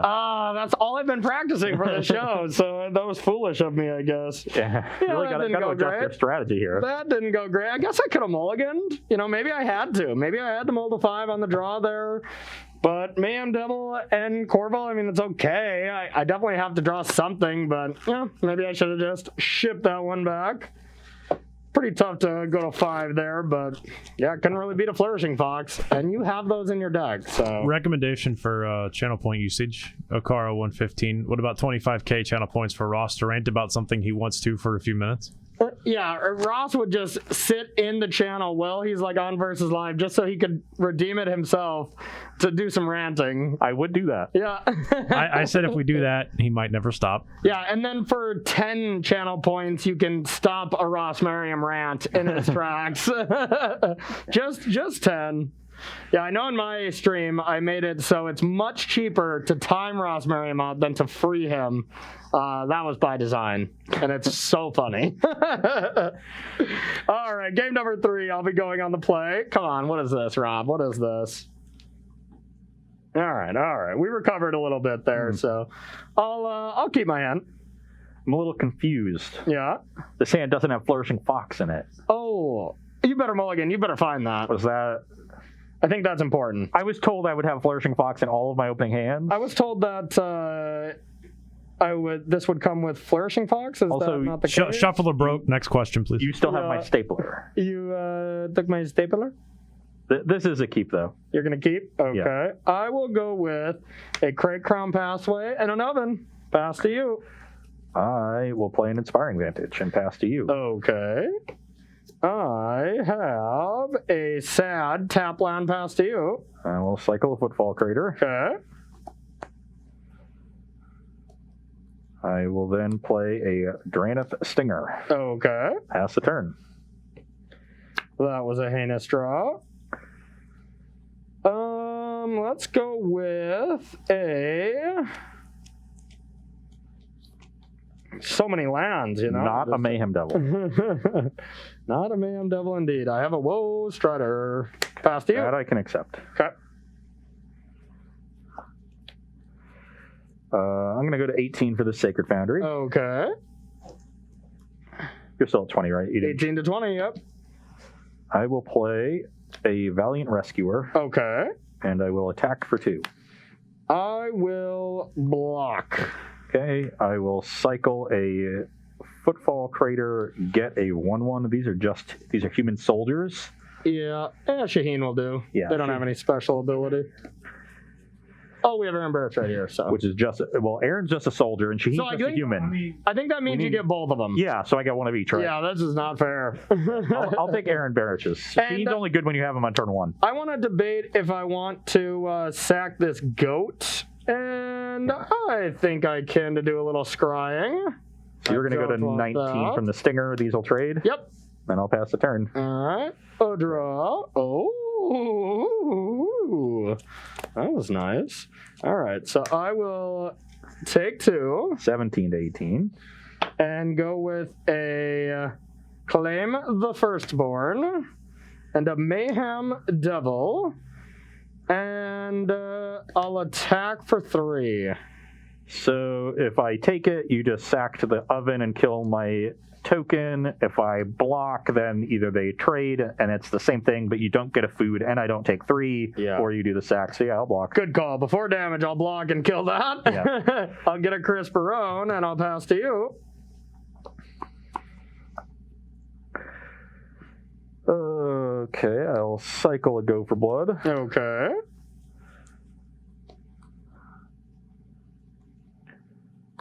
I will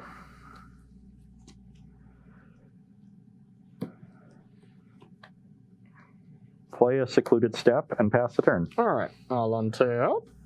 A draw. Sweet, sweet. I'll attack for 3. I'll go to 15. And now I'm going to go for the all-powerful, get that Giganta to my hand, play a tap land, and throw another oven down, and I'll pass to you. End step. I'm at 17. End step, I'll cycle a cast out. Okay.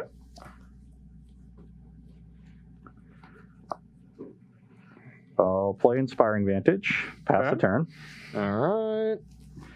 Untap, draw, sweet draw. I'll attack for 3. I'll go to 12. Okay, then I will play a Giganta, and I will play a land tap, and I'll pass to you. End step, I'll Zenith Flare you for 6. Okay, 11 to 18. How many of those you got? Enough. Dang it.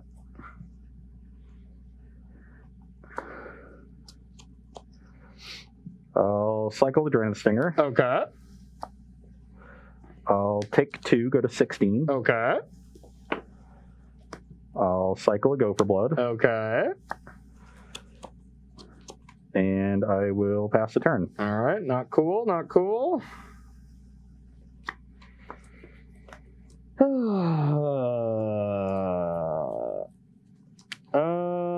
I'll attack for 8. I will go to 8. Okay, I'll play a tap land, and I'll pass to you. On your end step, I will Zenith Flare you for 8.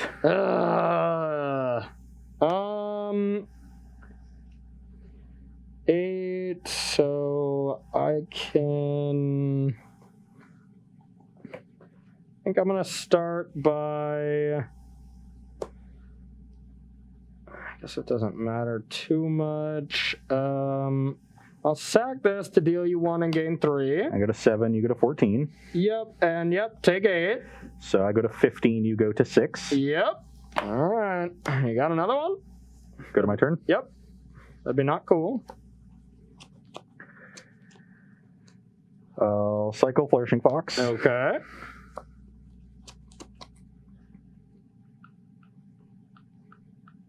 How many you got in there? 9 right now. Okay.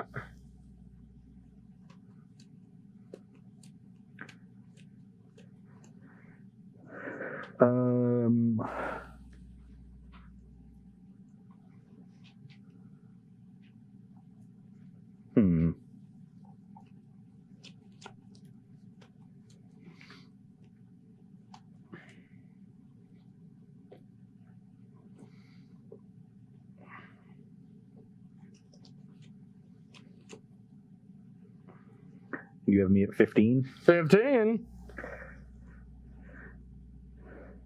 Play Sacred Foundry tapped and pass. Untap. Upkeep. A draw.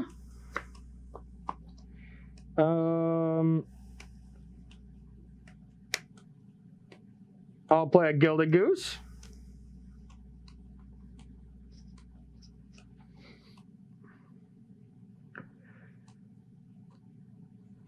Sure. Declare attacks for 8. So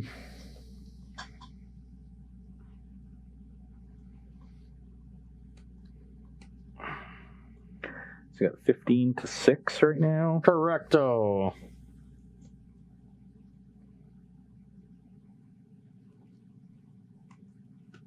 You have 1 in hand. 1 in hand. It's busted.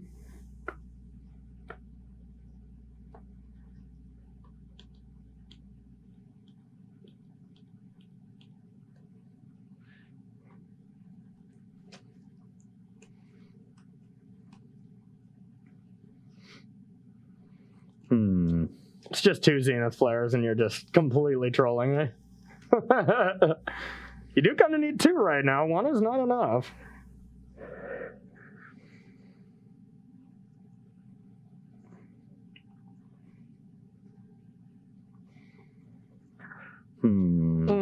Yes. Corey's right. 1 is not enough.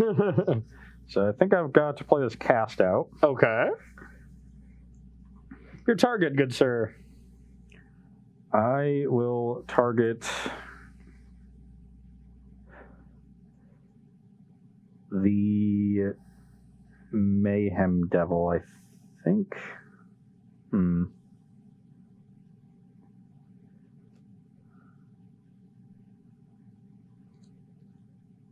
Yeah, I'll target the Mayhem Devil. I'll respond by sacking food to hit you for 1 and gain 3. 9 to 14. 9 to 14. Then I will sack Mayhem Devil. You take 1, get a food. 9 to 13. And yep. Take 5, go to 8. Yep. And pass to you.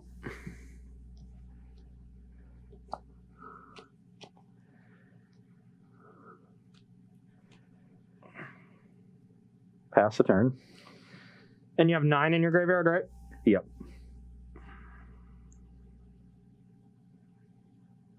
Just debating if I want to sack. Hold on, I'm going to buy the Giganta. Okay. Pass the turn. Debating if I want to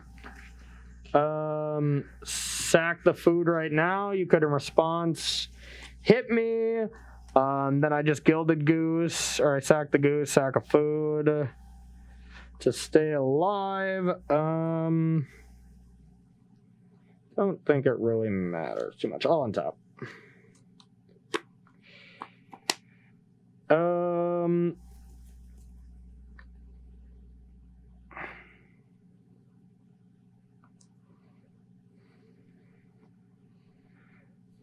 I shall attack for 5.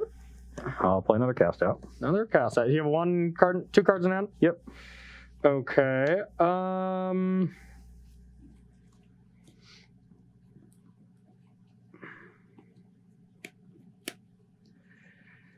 Sure. Target Giganta. I think I still just want to sack it. I want to make sure I have enough life. I don't care about, like, if I get a binding to... oh, yeah, that gives me double. I forget about that. Okay, let's do that. Then I will Woe Strider. And I think I might just want to gain 6 life right now. Just to kind of efficiently use my mana while I'm not kind of put in that squeeze of having to react to you. It stops me from getting a food from Goose, but I don't think that matters. So I'll gain 6. 15. Your go. So I got 15 to 8. Yep. Yeah, I'll play Giganta. Elky. Okay. Play Sacred Foundry and pass the turn. On tap.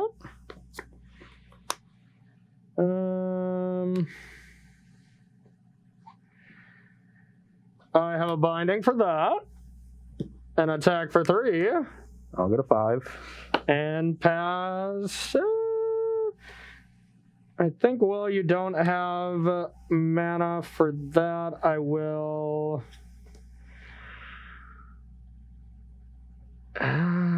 no, I think I'll just pass.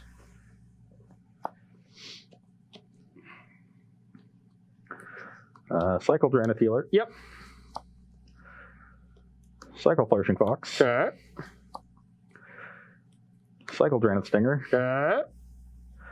Cycle Gopher Blood. Okay.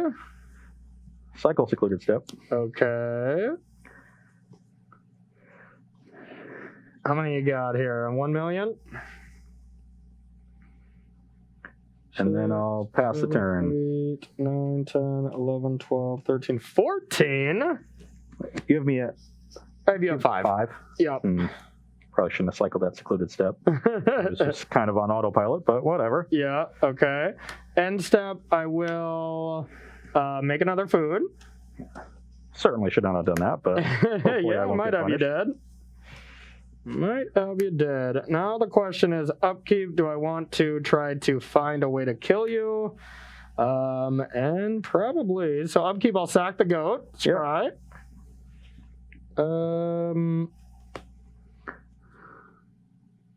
It does not kill you. It's okay for me, but I think I want to just attempt to kill you. So I'll put that at the bottom. I will draw chapter 2. Search for whatever. Yeah, I think I got you. All right, so let's 3, 4, 5, 1.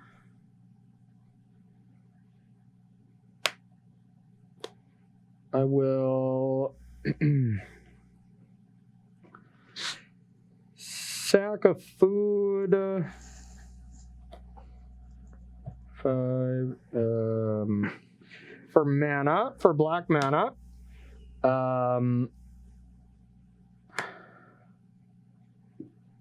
Sack this to get a food. Play Woe Strider and claim it. Yep, I got the claim. Yep, sack this to get another food. 4 mana, brings back Woe Strider, claim it, hit you for 5, and then still be able to sack. What's your other card? Zenith Flare. Oh, I had the third one. I just went on autopilot there. I think I would have won this game actually. What'd you draw next? So I had Valiant Rescuer. If I wouldn't have had that. So like if I have a Secluded Step here, I Zenith Flare you for 13. Yep. Right. I gain a bunch of life. You know, maybe you don't even make that. You probably don't even make that play. I definitely wouldn't make that play. So you'd have the claim for the Rescuer, which is nice, but I would cycle this in main phase, hit a Baffling End, hit a Woe Strider, you would kill this, and then we would just be sitting here. Yeah, but I'd have a Woe Strider to bring back, but you'd have a lot of time. You'd still have to find another Zenith Flare. I don't think you're creature killing me at this point. Then I draw another Rescuer, I play it, cycle. You were dead. Okay, call it earlier would have been good. Yeah, what I when I was doing the math in my head, I missed the first food that you had. I just did the math with the food that you were going to potentially generate. Yeah. I should have the one cast that I cycled early. I should have just used on a creature to keep some pressure off of me and built up the Zenith Flares a little bit more. So I got a little bit too aggressive there with the flares, and ended up a little bit of damage short, and then I just didn't really have resources at that point. Yeah, and really it was just the food wasn't just impressive. You know, I mean, just every removal spell you had. I had binding for so long, but I'm like, I would much rather just make sure I get food rather than have the ability to get my creature back. I want binding for any threat you put on the battlefield, and I'm just going to try to generate a food and, gain 3 every turn and say, beat it, because then it forces you to just draw 1 extra Zenith Flare, or maybe even 2. I think 2 probably would have just killed me without how much life I gained, and I gained so much life that even 3 didn't kill me, which is pretty impressive, Yeah, there was a point where chat thought that Ross had missed lethal, but you just had 2 ovens up with 2 creatures and 4 mana, so couldn't do it. Exactly. Yep. Nope. I had that, and I had that mapped out where I could have just sacked both creatures, gained 6 life, and my battlefield was empty. But I actually could have just sacked Giganta and gained 6. Because of the 2 food from exactly. 5. Yeah, it's a couple of missteps. It's very easy to autopilot with a deck like this, and definitely goes to show you that you still got to be careful with how you sequence things. Yeah. Basically, what you're saying is you just played awful, got punished, rightfully so, and here we are, right? Did I sum it up well? No, I was always good at cliff notes in school. I wasn't really good at reading the whole story, but, I sum things up pretty well. Yeah. All right, looks like we got time for a pity game here, though, before we get going. I know you're going to say, all right, we can stretch this one after I win a quick game with 17 Zenith Flares. Yeah, that's what I'm going to say. All right, if you count 17 Zenith Flares, then I'll let it slide. I was going to say, at that point, I meant to disqualify him. We should have disqualified him a long time ago. All right. You cheating there? You draw an extra card? I palmed 8. I put the last one back. Wow. Unreal. Shuffle, so I don't know the top of my deck. The audacity of some people here, I was just making fun of him for, if he would cheat, and then he just actually cheated. And then he just purposely cheats. I know. It's crazy. I will keep my hand, though. I'll keep. It's call the DCI. This hand looks like a Ross Merriam hand, right? Flame Blade up. Okay. Pass the turn.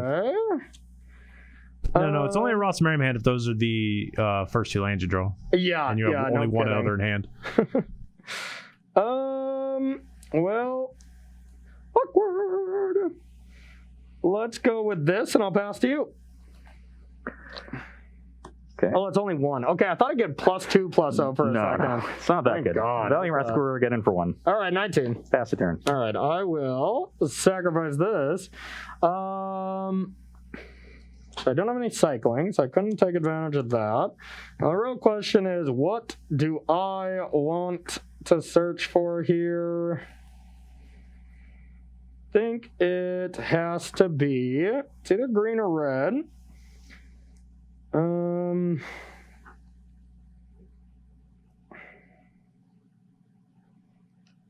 gonna go with a mountain. Just kidding. I'm gonna go with a forest. I think it's so close, and I don't know really how much it matters, but it could. I'm gonna go with both. It seems so much better if I can have both. Yeah, it's not Crows and Verge. That's Splinter Twin right there. Am I using that expression right? No, for all the kids? Crows and Verge was just one card. Oh. You don't remember Crows and Verge? No, I don't. It's a land that enters tapped that taps for colorless, and you can pay 2 tap and sacrifice it to search your library for a forest and a plains. That's right. So I have this, and I have a Fatal Push for that. I got a Cruise Barone, and I'll pass to you. I will cycle Adrenal Stinger. Okay. I will cycle Adrenal Stinger. Okay. Oh, yes. Oh, cycle Go for Blood. Okay. Oh, 2 hollow ones attack for 4. Oh my god. No. I was like, yeah, congrats. You get 1 extra cycle. You're 15. I needed the land. Oh, okay. That's pretty good. I'm dead. Oh, okay. Play land Extinction Event on Odd. Yeah, I have an oven. I have a claim on that. Like, I had a decent follow-up. I'll attack. So your 3 damage spell is a Braid, which kills these regardless. If you turn on Revolt, it doesn't kill these either way. You can't give it Death Touch. That's off of the Saga. Yeah, double block. All right, I'll sack it before damage. Yeah. I'll get a food, and I'll pass to you, and I'll cry a little. I'll cry a little inside. Yeah, Hollow One is a nice one for that deck. I will attack for 8. Yeah. Down to 7. 7. Yeah, I'm gonna Baffling End this Gilded Goose. No. Okay. And play my 4th Inspiring Vantage and pass the turn. I needed that Gilded Goose. Yeah, it seemed like your mana wasn't great. Yeah. And you're under a lot of pressure. Yeah. Oh, yeah, we're going to get game 5, baby. I don't know. You got 9 questions from our audience we can ask real quick? We'll take all 9. Would you like to buy Giganta? No, I'll pass to you. I'm just dead. Attack for 8. I'll gain 3 life. So it brings you to 10 and then down to 2. Yeah. I will play Valiant Rescuer. Okay. I'll cycle Flourishing Fox and get a token. Okay. And I'll pass the turn. All right. I had Corvald wrapped up for that last turn. That maybe could have got me back, but killing the goose was brutal. Yeah. Lame. Yeah, the cast out would have got me pretty good. Oh, yeah. So much time. We don't have enough time. I mean, there's not enough hours in the day. Not even 3 o'clock yet. This is why you play aggro decks on Versus Live. Yeah, You're never out of it in 3 games. Yeah. You make your opponent have to win 3 games to 1. You get to win 3 games to 2. All right, now it's time for me to mull to 5, right? I think it's about time for me to get 6 land, Aether Gust. Seems to be the theme. Can we clip that Hollow One turn? Oh, that was pretty sweet. Yeah. I can't beat that. Holy cow. I untapped with one of them, and then I had like a bunch of 1-mana cyclers. So I was like, yeah, we should go for it, try to hit the land, because if not, I'll probably hit more 1-mana cyclers. Yeah, right? yeah. And I cycled the first one, it's second Hollow, and I'm like, okay, we really need the land here. Oh, you're so lucky. So lucky. Ooh. And that's why we play Hollow One instead of Luris. Yeah, can you please switch to Luris? Can you get that companion right back in your deck? I'd rather you Luris, because then I can claim it, bring stuff back, sack it, do all the things. Like, realistically, Luris is not going to, get you back into games against heavy disruption decks. Their engines are too powerful. They're playing things like Shadow's Verdict. Yeah, and it's specifically a liability against the Jund decks. If they can claim it and bring something back, that's too much. Now you're getting like a 3-for-1 off a claim, like that's too much, Bob.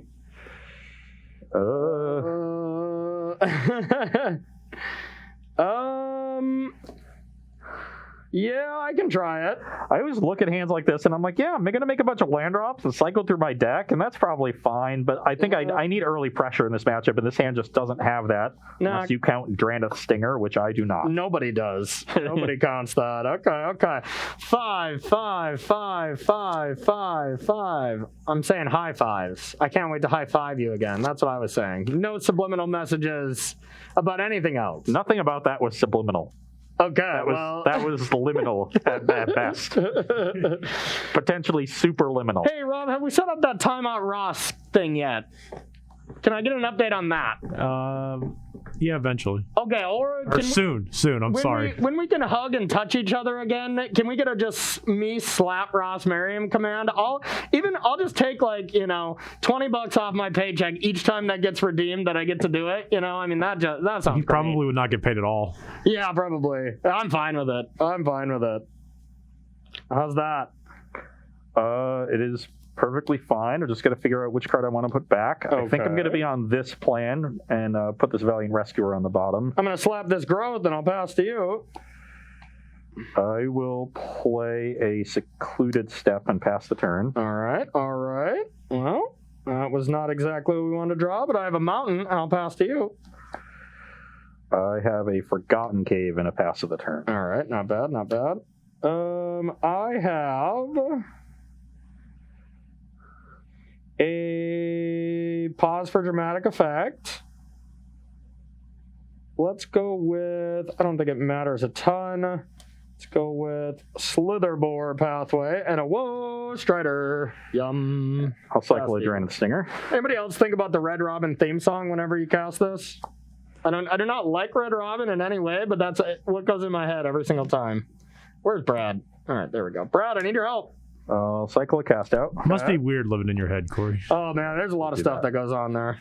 Oh, ooh, God. I believe you topped that one, right? Oh, God, no. Cycle Go for Blood. Okay. So I had a Cycle Forgotten Cave. Yeah, how many hollow ones? I have 2. Okay. And I had literally had the third land rolled up and 3 ones in my hand to cycle, but I was like, I want to get, you want to get to your Zenith Flares and pump them up. Like, there's no way I miss on a 1-mana cycler and 4 draws. Yeah. I literally hit it on the very last one. Wow. Otherwise, I would have to pay 1 mana for 1 hollow one and not cast the other. Okay. I'll pass the turn, though. All right. Okay. I get a Phyrexian Tower. I really wish I had drawn these lands earlier. Would have saved these cycling lands, but Yeah. can't have everything, I guess. Which really seems unfair. I'd like to have everything. All right, I got a Corvold. I'm going to sack this to pay for it. And then the mana I want to sack. Let me do a double check on my basic counts. Make sure I don't screw myself here. Only 1 mountain, so we want to avoid that. We have a couple of swamps. We have 1 Like, how are you casting this? Oh, yeah, the Phyrexian Tower. Because that card is busted. Why is that card in this format? Oh, it's so good. I love it. So I think I just want to get rid of this, draw a card, and pass to you. Well, we're dead. Yay! Cast out, please. No! That is not a cast out. Yay!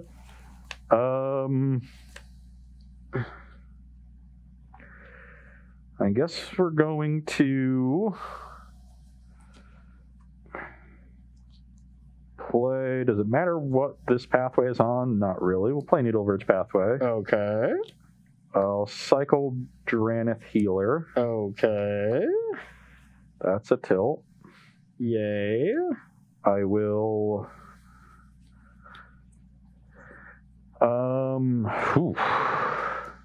Maybe I just play this then.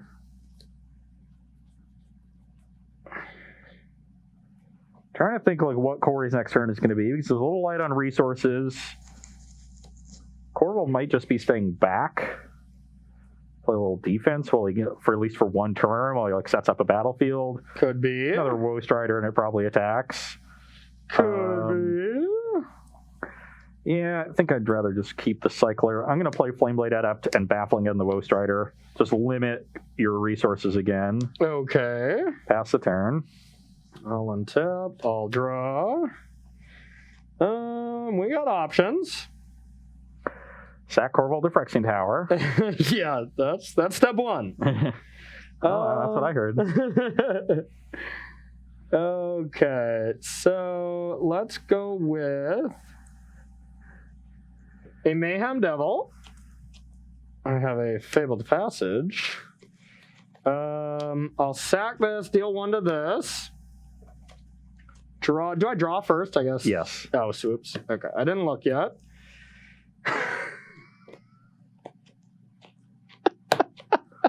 Oh, thank God, I have 2. I was like, I drew a swamp that I needed to search for, and I thought it was the only one. I was like, are you kidding me? Trying to play Cauldron Familiar. Yeah. That would have been a T. Okay, so I drew. Yeah, this is a really good turn. Yeah, now I'll play a kitty cat. A 19 or 21. 21, 19, and then I'm going to attack. I'm just going to sack this, kill that, draw. I'll go to 12. You go to 12, and then I'll pass to you. I leave myself a little open here. I'll cycle Draenith Healer. Okay. I'll cycle Draenith Stinger. Okay. I will attack you for 8. I'll take it. Brings you to 13. Yep. I will play Inspiring Vantage and another hollow one. Okay. And pass the turn. All right. Okay, let's see what we can do. Almost assuredly playing this for our land. Well, let's see if we can kill you. 7, 8, 9, 10, 11, 12. So I essentially have 12 damage on the battlefield with an attack. And I'm at 12 life. Okay, then you're probably dead. All right, so I have a Gilded Goose. I will get a food. I will sack this to get Cauldron Familiar, draw a card. Where's the Mayhem Devil trigger going? Upstairs. I'll go to 11. Okay. Then Cauldron Familiar triggers. I go to 10, you go to 14. Yep. 10, 14. Now, I think this is just going to do it. Well, binding the old gods on that. Yeah, I've just got to land. Woo! Couldn't be any closer on Versus Live today. Just 2 game 5s, 2 salty game 5s. If I lost both of them, that would have been a tilt. I just had the world available to me there. Yeah, the once Phyrexian Tower Corvold was the nightmare for me. Yep. You know, even 2 removal spells would have been better because you would be depleted at that point. Instead, my entire aggression was blunted. And then you were able to turn the corner immediately. But honestly, we have so many Phyrexian towers. Checks, notes. Yeah, we're seeing a lot of towers at home as well on Cardboard Live, right, y'all? Yeah, we got a ton of them. And a little bit of an awkward sequence of draws where I had to, I had the 2 hollow ones, so I wanted to make sure I hit land 3. So I played those tapped cycling lands, and then when I cycled, I drew non-cycling lands, which were the worst draws at that point. So I ended up flooding a bit in order to guarantee that line.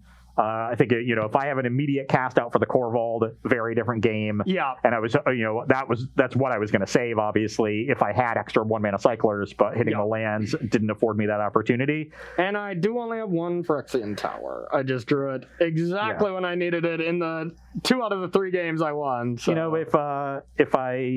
If you didn't have it that turn, instead had to, play Mayhem Devil or something, and I get 1 attack in, then it probably just comes down to me ripping Zenith Flare to kill you.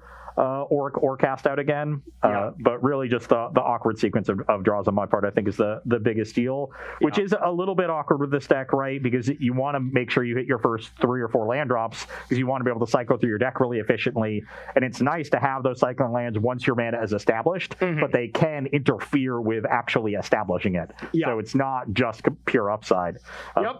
But the Hollow One plan looked really cool. It looked really good, and I felt like I had to get lucky, or I had to have a very good draw. Like, my removal just doesn't line up too well with it with Fatal Push Claim. That's a good bulk of my removal. I have, 3 bindings. I went down to 2 bindings, 2 Abrade. That's not a ton to deal with it, and especially turn 4 for binding is just maybe too slow. If you get 1 or 2 hits in with that, that's enough. You know? So, yeah, pretty close game, so... Okay, we have 1 more match remaining where we will be playing for the marbles, and it saved our coolest decks for last. We got there's a mono blue aggro, but maybe not on the side that you're thinking. Corey swiped that one right from under me, but I've got a nice one that managed to top 8 last weekend, a cool little brew. So you're going to want to check that one out. We're going to take a 5-minute break, and we will be right back with the final match today on Versus Live. Don't go anywhere.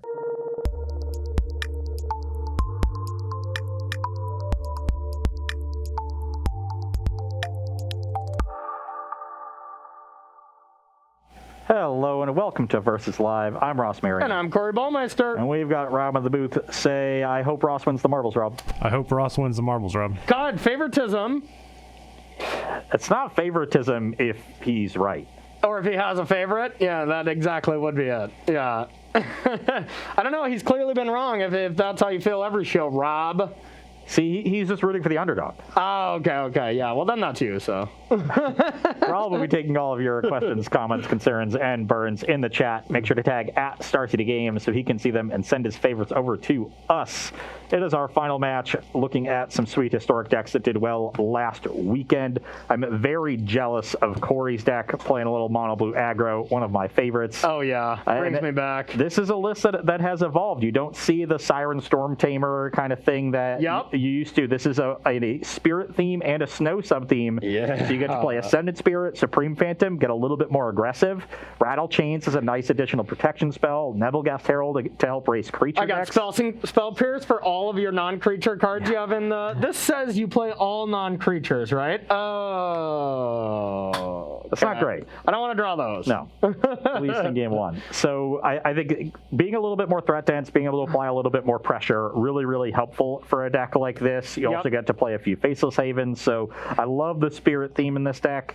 Normally you wanted to play some like Wizards and or Pirates so that your counter spells would work, whether it was Wizard's Retort or Lookout's Dispersal. Now that you have Lofty Denial, you don't need those creature types as long as you have any flyers. All the spirits fly, so that's good. So that's really key in letting you shift into this gear because you want a very reliable 2-mana counterspell in this deck. So really like Lofty Denial here. You get to play more than 4 Curious Obsessions because you get access to Curiosity. This deck is just awesome. It looks sweet. Yeah, your deck is very interesting too. Holy cow. This one came from the top 8 of the Hooglandia tournament, which was about 140 people, so pretty substantial. And it is a Prime Speaker Vanifar combo deck using Zerda to reduce the cost of Emil and then blink Ardent Electromancer or Burning Tree Emissary to gain infinite mana. There we go. I know what one of those cards do. Those are cards we don't exactly hear in Historic or Standard too much. And the one thing I got to give credit to the Hooglandia side is that metagame was like the top performing deck, or the top deck was like 4% of the metagame. That was just mind-blowing to me. I thought I was honestly on like page 2 already, and I was like, okay, I must be missing something. I was like, the page 1 is broken. It's not... Why wouldn't it let me go It says I'm already there, but that doesn't make any sense. So yeah, pretty wild stuff on that event. Yeah, very cool deck. We still got a lot of good toolboxy cards. I think that's going to be more relevant in this matchup. You're putting me under so much pressure that trying to set up a combo is going to be harder. I've got these Skyclave Apparitions, Deputy of Detention. I got some good elements in the sideboard, so we'll see if the all-creature deck that isn't as aggressive can still keep up with the tempo that this mono blue deck gains. And we'll see how many Curious Obsessions I can draw. I love that card. I love that card. Okay, that's a good start. That's a good start. How many Spell Pierces you got? None of your business. Okay, how's your hand? It is heinous. Okay, I think I can keep. We do there's a rule in Magic, you get to get rid of one card and draw a card and just replace it, right? That is not how any of this works. But I think our turn 2 into turn 3 play is so strong with these that it's hard for me to not want to keep this. Although it's definitely not the nuts here from a mono blue tempo side. All right, down to 6.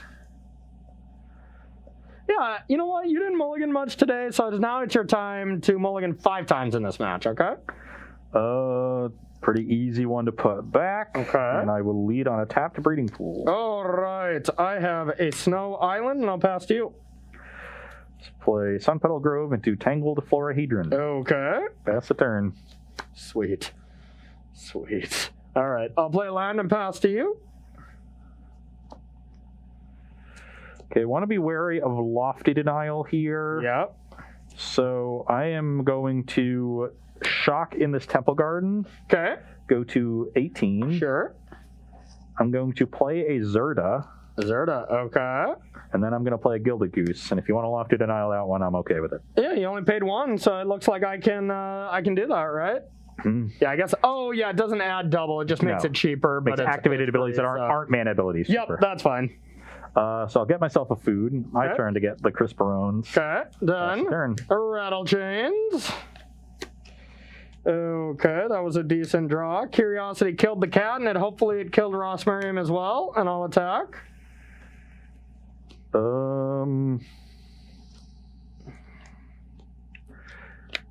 I will take this. Go to 15. Oh yeah, you I took. shocked the Temple for the Temple Garden.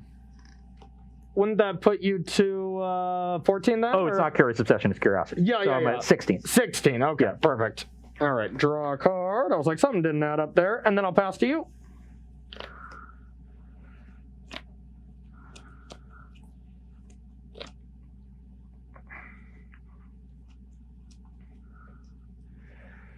And now we have the turns where we can test Corey.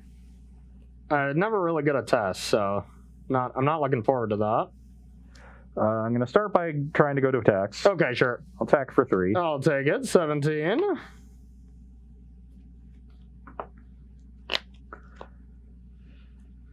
$17 life points. And I'm just going to jam. Play a meal. Okay, so this is a combo here, right? I'm just dead if this resolves. I need the way to generate mana. Okay. It's not it's a 3-card combo. Okay. I also need things to do with it. It's really the combo should not be, stated as a combo. Yeah, it's a backup plan. Creature you control, then return it. So right here you could just keep making food, I guess, and keep sacking it. Or wait, no, you don't even. Yeah, okay, that doesn't work. Yeah, because it can't be something that you actually have to tap to generate mana. It has to be like Burning Tree, huh? Yeah.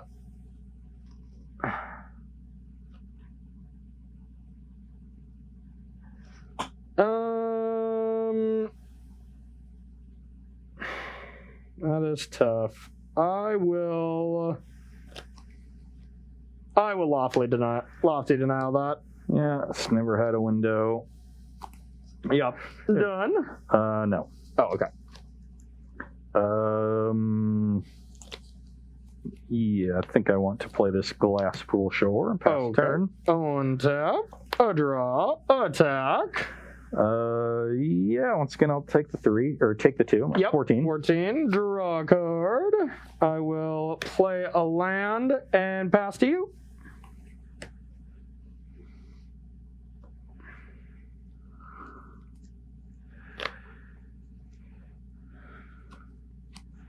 And I'll play an Emil.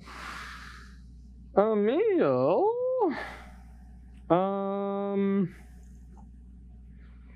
Same situation. I'll essence capture that. Put a counter on this. I'll sack the food for a mana and play Fauna Shaman. Fauna Shaman. Okay. And I will attack for 3. Okay, I will go to 14. 14 all, I'll pass the turn. All right, end step, I'll petty theft that. Put this on an adventure. Oh, draw. Wow, that was a great draw. Go to 11. Okay, draw a card. Okay, and then I'll play a land and I'll pass to you. You like this hand, Rab? All right. Okay. It's all right, it's been declared.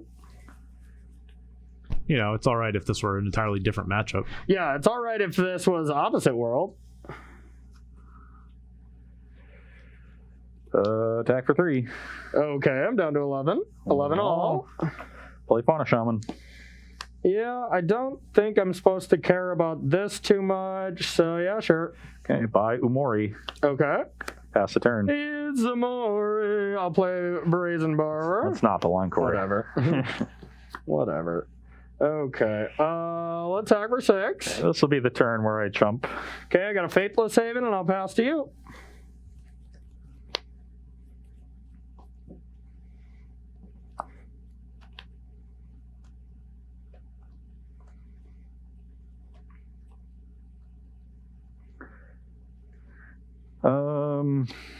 My hand is busted. Is it now? Busted wide open.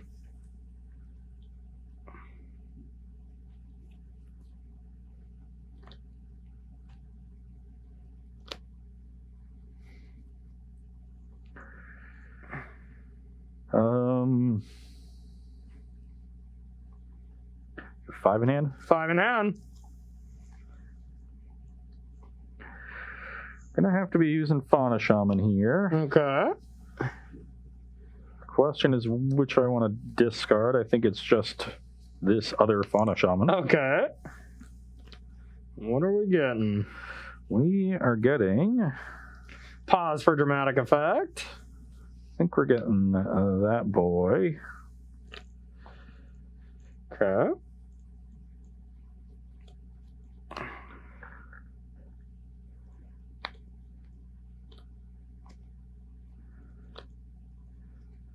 Yeah, I will be getting Skyclave Apparition and casting it. Lawfully denial, though.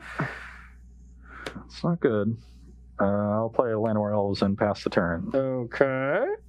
I'll untap. Okay, no other creatures is I'll good. draw. Ross, you're at 8, right? I'm at 11. That's what I have. Yeah, 11 to 11, right? Yep. Yeah. I thought you were 8. He blocked with a Gilded Goose one time. I think maybe that's what you were thinking about. So we do have 6 and only 10 here to pressure if I came in with the Faithless Haven. So I don't necessarily have to do that. You could just take it and try to do some weird combo next turn. But it's not the worst, but it's not the best. I think I'll just attack with these 2. I'll go to 5. Okay, draw a magical card. That's got to be good. I'll play a land, and I will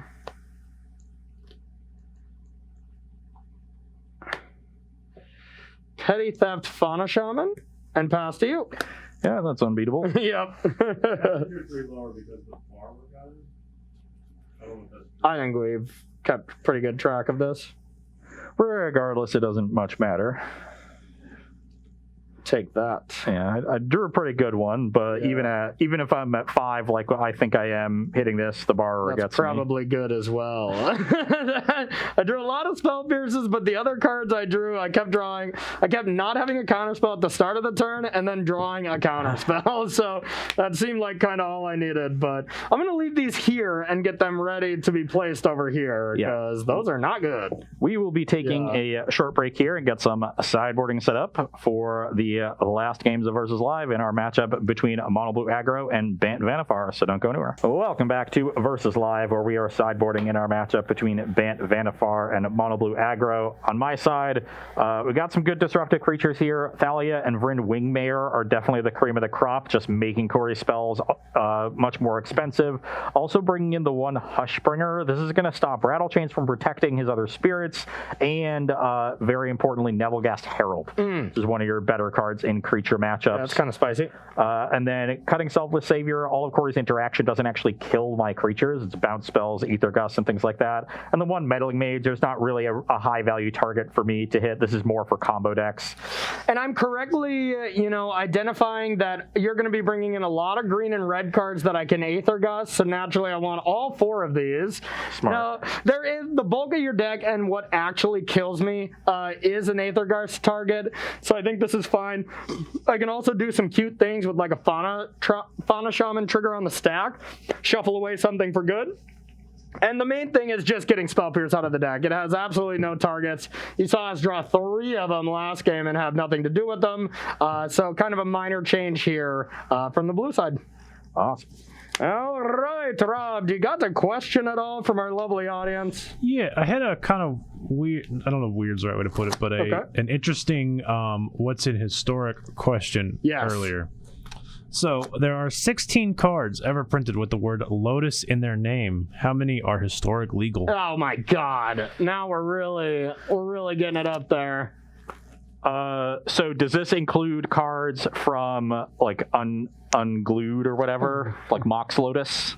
Well, those aren't historic legal. Yeah. You said, but you said 16 have been printed. Yes. Does that 16 include those? I don't know. Okay, probably not. So I know there's Nyx Lotus or whatever. It's like a 4-mana Lotus. Yeah, the artifact recent. Yeah. I don't really see. We know Black Lotus, Lotus Petal, Lotus Veil, the land from Weatherlight, are not historic legal. Yeah. See, I wanted to do it sort of that way. Yeah.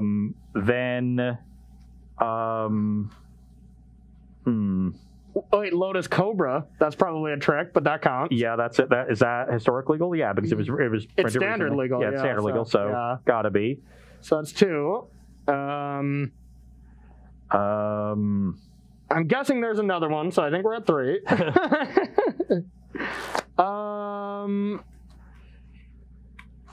I can't think of any other ones. So the recent Commander one, Jeweled Lotus, is not historic legal. That we know of. That one is not. Yeah. I'm going to say 4. I'm going to stab and say 4 with an educated guess here. I'm going to say 5. Corey sniped it. It is 4. Ooh. Lotus Field and Gilded Lotus were the 2 you did not name. Ah, yes. I knew it the whole time. I was just trying to get you off your game. So I believe that puts us both at about 40% of knowing what's in historic. Also, shout out to Gecko 11 2023 for that question. Yeah, that was a sweet one. That was a tough one. All right, let's do it. I would take 1 drops in curiosity, please. That's I will keep my hand. I should have been more specific, huh? Did you draw a lot of curiosities? Or no something lands? like that. I'll keep. Yeah, I'm gonna go to 18 and for play a Land Wells. A lawnmower. Okay. I have an Ascended Spirit and a pass to you. So stupid. So stupid. I'll play a Temple Garden and 2 more thingies. Get a food. Okay. All the mana creatures. Draw. That's not good for me. That's not good for me at all. We had a bit of a loosey-goosey, and we are not getting rewarded in the slightest. Good. Okay. I'm going to play a Curiosity and say go. Why can't I ever get Curious Obsession? I can actually attack if it was just Curious Obsession. Okay, getting punished for trying to hold that Glasspool Mimic. Should have played it last turn. Okay. How do I want to play this? I'd just buy a Mori and tap your rest of your creatures and sack of food if I were you. Gain some life, make sure you got that on lockdown.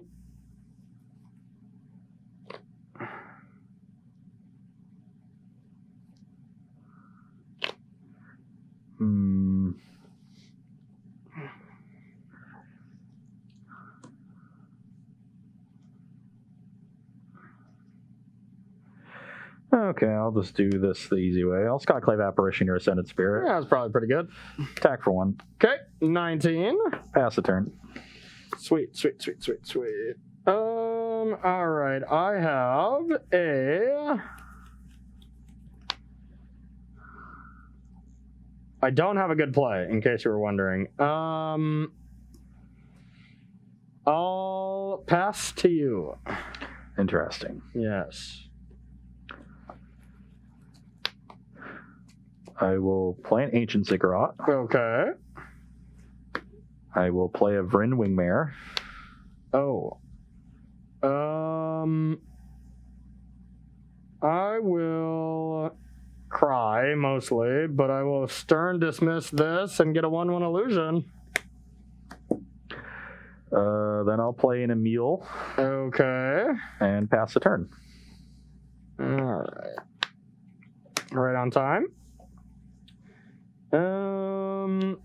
Now I'll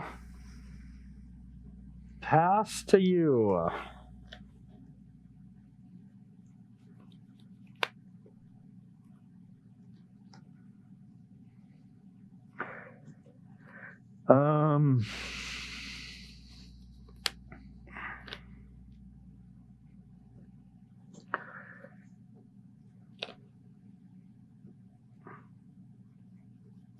I will attack for 4. I'll take it.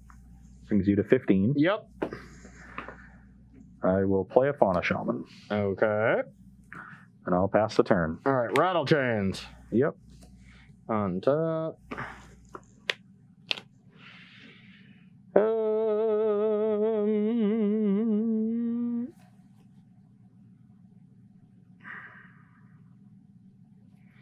Yeah, I think I'm just too far behind here. Kept a dumpster fire of a hand and got punished. As one does. You know that these mono blue decks are actually very good at mulliganing, right? I know. Yeah, the Curiosity instead of Curious Obsession was a little bit sus. But yeah, overall, just should have mulliganed, I think.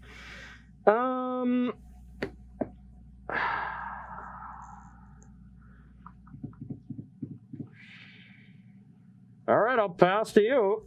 End step, I'll make food. Okay.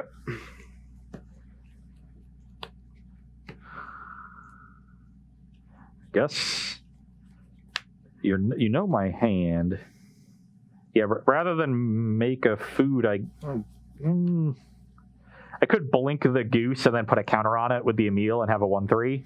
Can you put a counter on anything? Whenever another creature enters the battlefield under my control, I can pay a green or white. If I do, it gets a +1/+1 counter. If it's a unicorn, it gets 2 counters. Oh. Yeah, so actually I'm gonna that's better. I'm gonna end up blink the goose with the Emil and put a counter on it. Yep. It's like worse if you had another Stern Dismissal, but honestly that would be fine. Okay.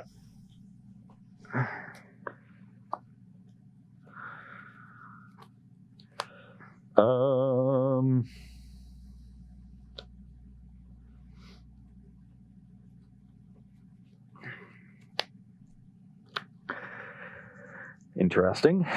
Let's see what you got.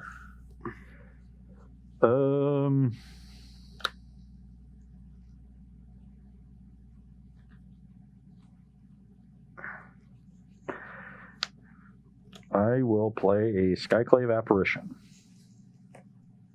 Okay.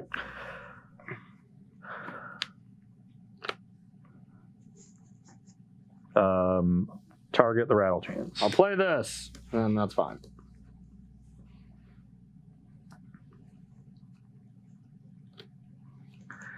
I will attack for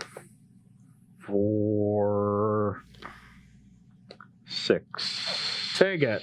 Down to 9. Brings you to 9. Yep. Pass the turn. All right. Right on time. Everything is fine. Yeah, I can't win. I'm dead.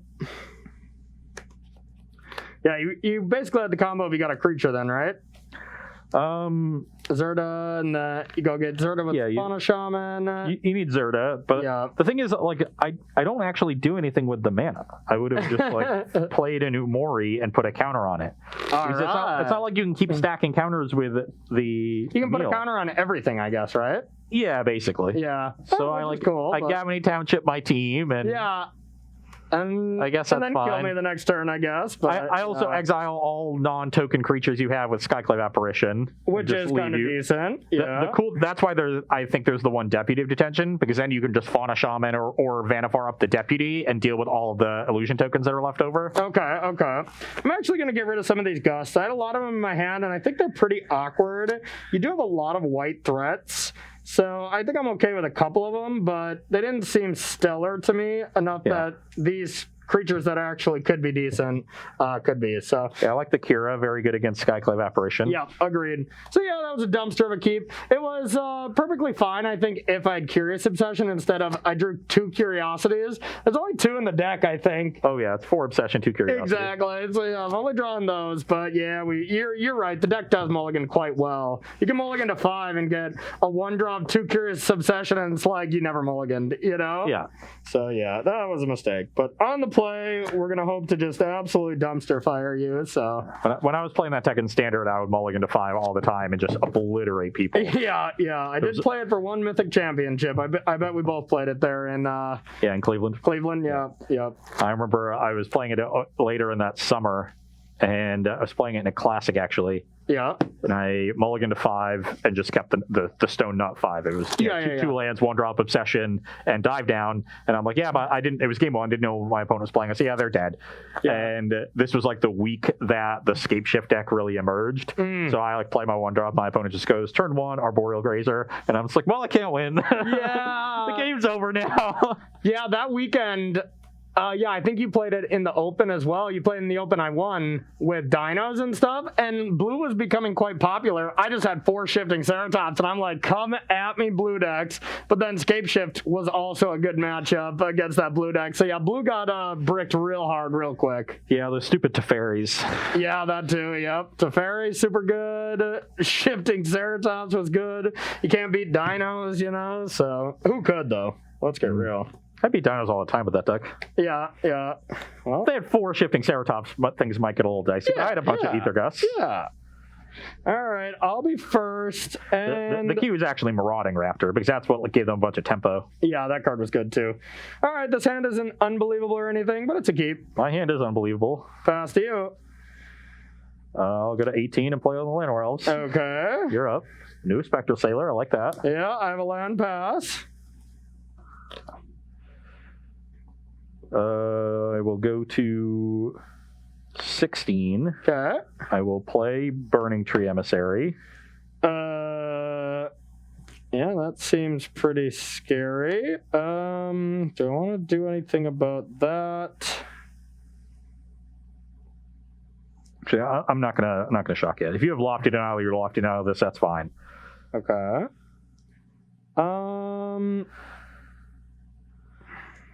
So leave me at 18.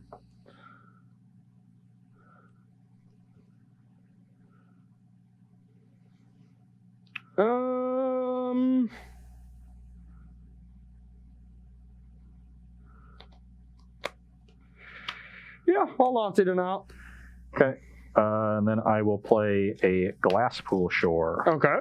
Pass the turn. All right. See, Draw. Land go. Corey was going to get value out of that Lofty Denial regardless. Now I got him to kill the worst creature. Yep. Ooh, and I drew a Ziggurat. Maybe I'll just save that life entirely. Ooh. I will play a Vrinwing Mare, the card I didn't want you to counter. Okay. Yeah, that's a good one. But not too much I can do about that one. So, yeah, that resolves. And then I'll play a Gildagoose. Okay. Get a food and pass the turn. All right, I got a Rattle Chains. Untap, draw, land, and... Now you have the Obsession, and yeah. Now, do I want to even attack? I mean, it's just if I want to attack or block. Yeah, whatever. I'm going to get aggressive, so... I'll go to 16. 14, right? No, or you never did take it. Yeah, okay. So you're at 16. Pass to you. 3 in hand or 4? 4.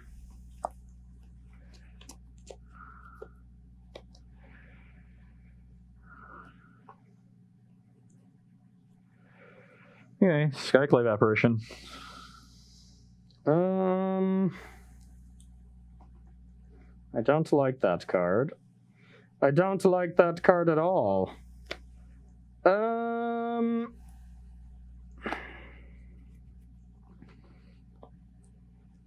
Yeah, that's fine though. Target Rattle Chains. Rattle Chains, protect it. What a jerk. Yep. I'll shock myself and play another Skyclave Apparition. Okay, get this one this time. Unless I had another one, which I do not. So that'll put me to 14. Okay. And do I attack with the Wingmare? You could have don't have another Rattle Chains. Ascendant Spirit doesn't start with flying. You could have a Spectral Sailor. You have 3 in hand. 3 in hand.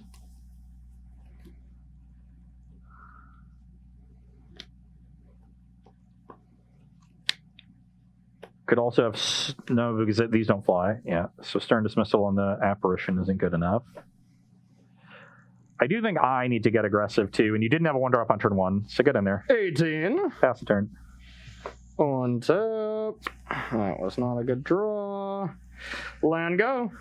Defense. Doesn't want to attack with Rattle Chains this time. Yeah, I don't think so.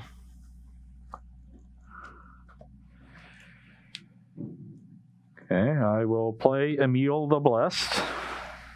Oh. Keep drawing Emil instead of Vanifar, which is a little weird, but it's still a fine card. Still a fine card. I'll loftily denial that. Okay, and I'm just going to attack with the Apparition with nothing under it. Okay, I will take it. Could attack with the Llanowar potentially here too, but that would be really bad against Supreme Phantom. Yep. So 16 to 14, and I've just got to tap land. Okay. A draw. Pass to you. Not much going on either side here. No, we're cooking. It's an interesting one. Same attack with just this Apparition. Okay, I'll go to 14. 14 all. I'll play Linvala, Shield of Seagate. I will counter that. Put a counter on this. Okay, pass the turn. Okay, on tap. A draw. Sweet, sweet. I'll pass to you. I'll make a food. Okay.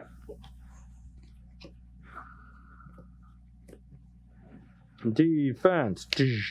Defense. Yeah, my kingdom for the beautiful snow creature. Now I kind of want to start getting more aggressive. You're low on resources. You have enough mana where you can probably function through this Wingmare anyway. Yeah. So I'm going to get in with all of my 2 power creatures. That's a pretty good attack. Hopefully you didn't rip Supreme Phantom exactly this turn. Yeah. Now I can block the Skyclave, and at least that bricks your ground forces. I think that's decent, I guess.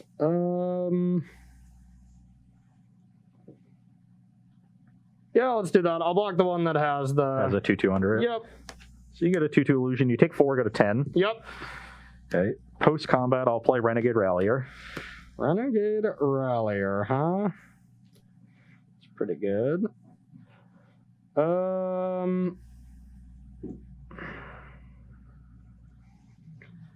I'll Aether Gust that one. That is pretty good. I'm just going to leave it on top. I'll pass the turn.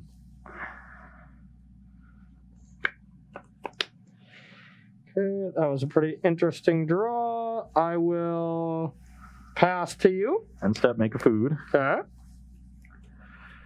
Declare attacks. I got a Herald to tap down your flyer. I'll attack with this Skyclave Apparition. Okay, I'll block with the illusion. This is dead. And I'll play Renegade Rallier. I'll counter that and put a counter on here. It's pretty good. Yeah, but I'm out. I'm out of gas. And had to draw the last Essence Capture, not another Lofty Denial. Okay, now the question of, do we think we can be aggressive or not? And I think with you gaining that much life, I think not, so I'll pass to you. Instead, make another food. Okay.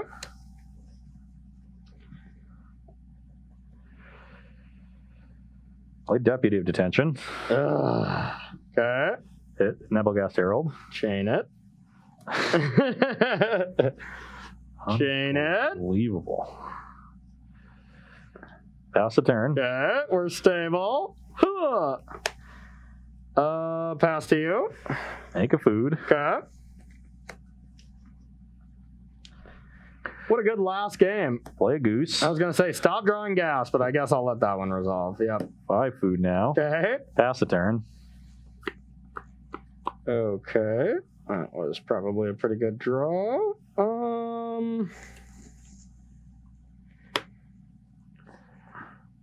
Play Unbeatable Sailor and draw a card. Wow.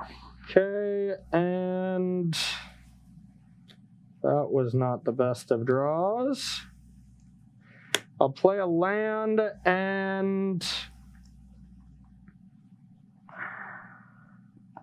pass to you. Okay. And Sip, I'll make a food and sack it, so I'll go to 17. Okay. Come on, Sailor, go the distance. I will play Thalia, Guardian of Thraben. Okay. Spells will be expensive. And pass the turn. Okay. Draw. Let's start by drawing a card. Yeah. Okay, that's interesting. Corey had like 10 relevant cards at one point in this game, but then drew 4 of them in a row. Yeah. I'll play that and pass to you. End step, same thing to gain 3 life. Yep. You're at 20. Yeah. You haven't drawn a land in a while. At least you got that going for you. Well, I drew a Gilded Goose. That's basically a land. Yeah, but your geese, just do so much more.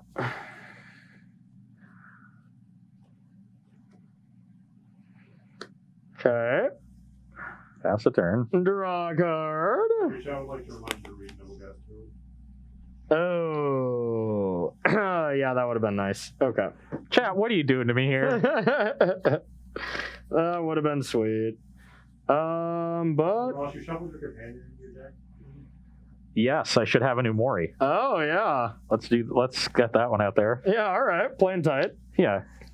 Couldn't remind me of that, but Yeah, but they reminded me. Yeah, all right. Okay, I'll draw a I card. know any aspect of my deck now. Jesus. I mean, to be fair, both of those were like literally mentioned right after each other, so it wasn't really a big advantage. Okay, I'll pass to you. Corey now, of course, has counter spells up. I have all of them.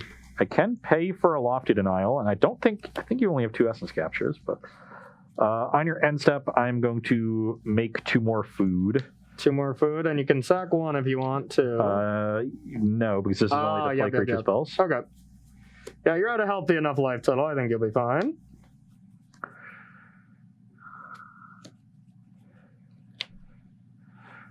I guess because I have to pay for the Yomori, You can't pay for it, yeah. Yeah, so let's try to play around Lofty Denials here as best we can. Okay.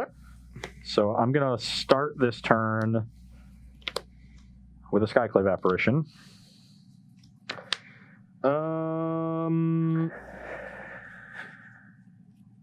Okay, that resolves. In response, draw a card. This one. God, yep, that's fine. Okay, then I will buy Umori. Okay. And I'm wondering, like, you have enough mana to play through these, and I'm worried about Supreme Phantoms, so I actually kind of like trading here. Okay. So I am, with you at only 1 mana, I will send in with Wingmare and Thalia. Okay, I will block Wingmare with this. Take 2, go to 8. Yep. You're drawing all gasoline, and I'm Pass the drawing turn. this. My hand is quite awkward. How many lands are in it? Okay, that wasn't bad. Don't worry about it, Ross. I have a land. Now, This is a good last game. this is a good last game. Complete nonsense. Just complete nonsense. I have to agree. I still have not drawn a Prime Speaker Vanifar. The Yeah, card you my deck haven't. is built around. You haven't. I like that. Let's keep that up. So I think this is time where we have to start doing something. So that Skyclave has a something of 1, right? Yeah, it has a 1/1 under it. All right. I'm at 20 and I'll strap these up. okay. So now you can just block with a goose for a couple of turns, but I think that's okay. So I'll attack. I will make the block. Pass to you. Declare tax. I will play Herald. I will tap Gilded Goose and Thalia.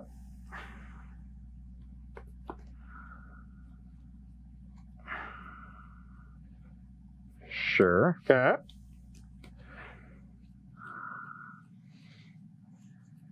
I will attack for 4. I'll block Skyclave, get a 1/1. You take 2, go to 6. Yep. I will play Umori.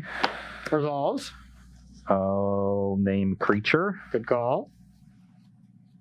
And I'll play a Tangled Florahedron Okay. and pass the turn. All right, we get to connect with, I think, our first creature that's going to draw me some cards. We need them, so draw. It's pretty good. I will play a land. Attack for 4. I'll go to 16. You draw 2. Draw 2.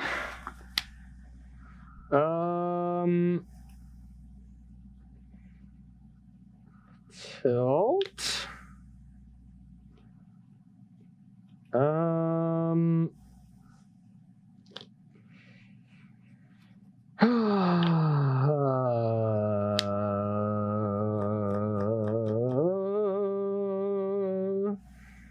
This game is such a tilt. I will play a curiosity on this and pass to you. Draw. Yep. I would like to declare an attack. Sure. Huh. 3 cards in hand? 3 cards.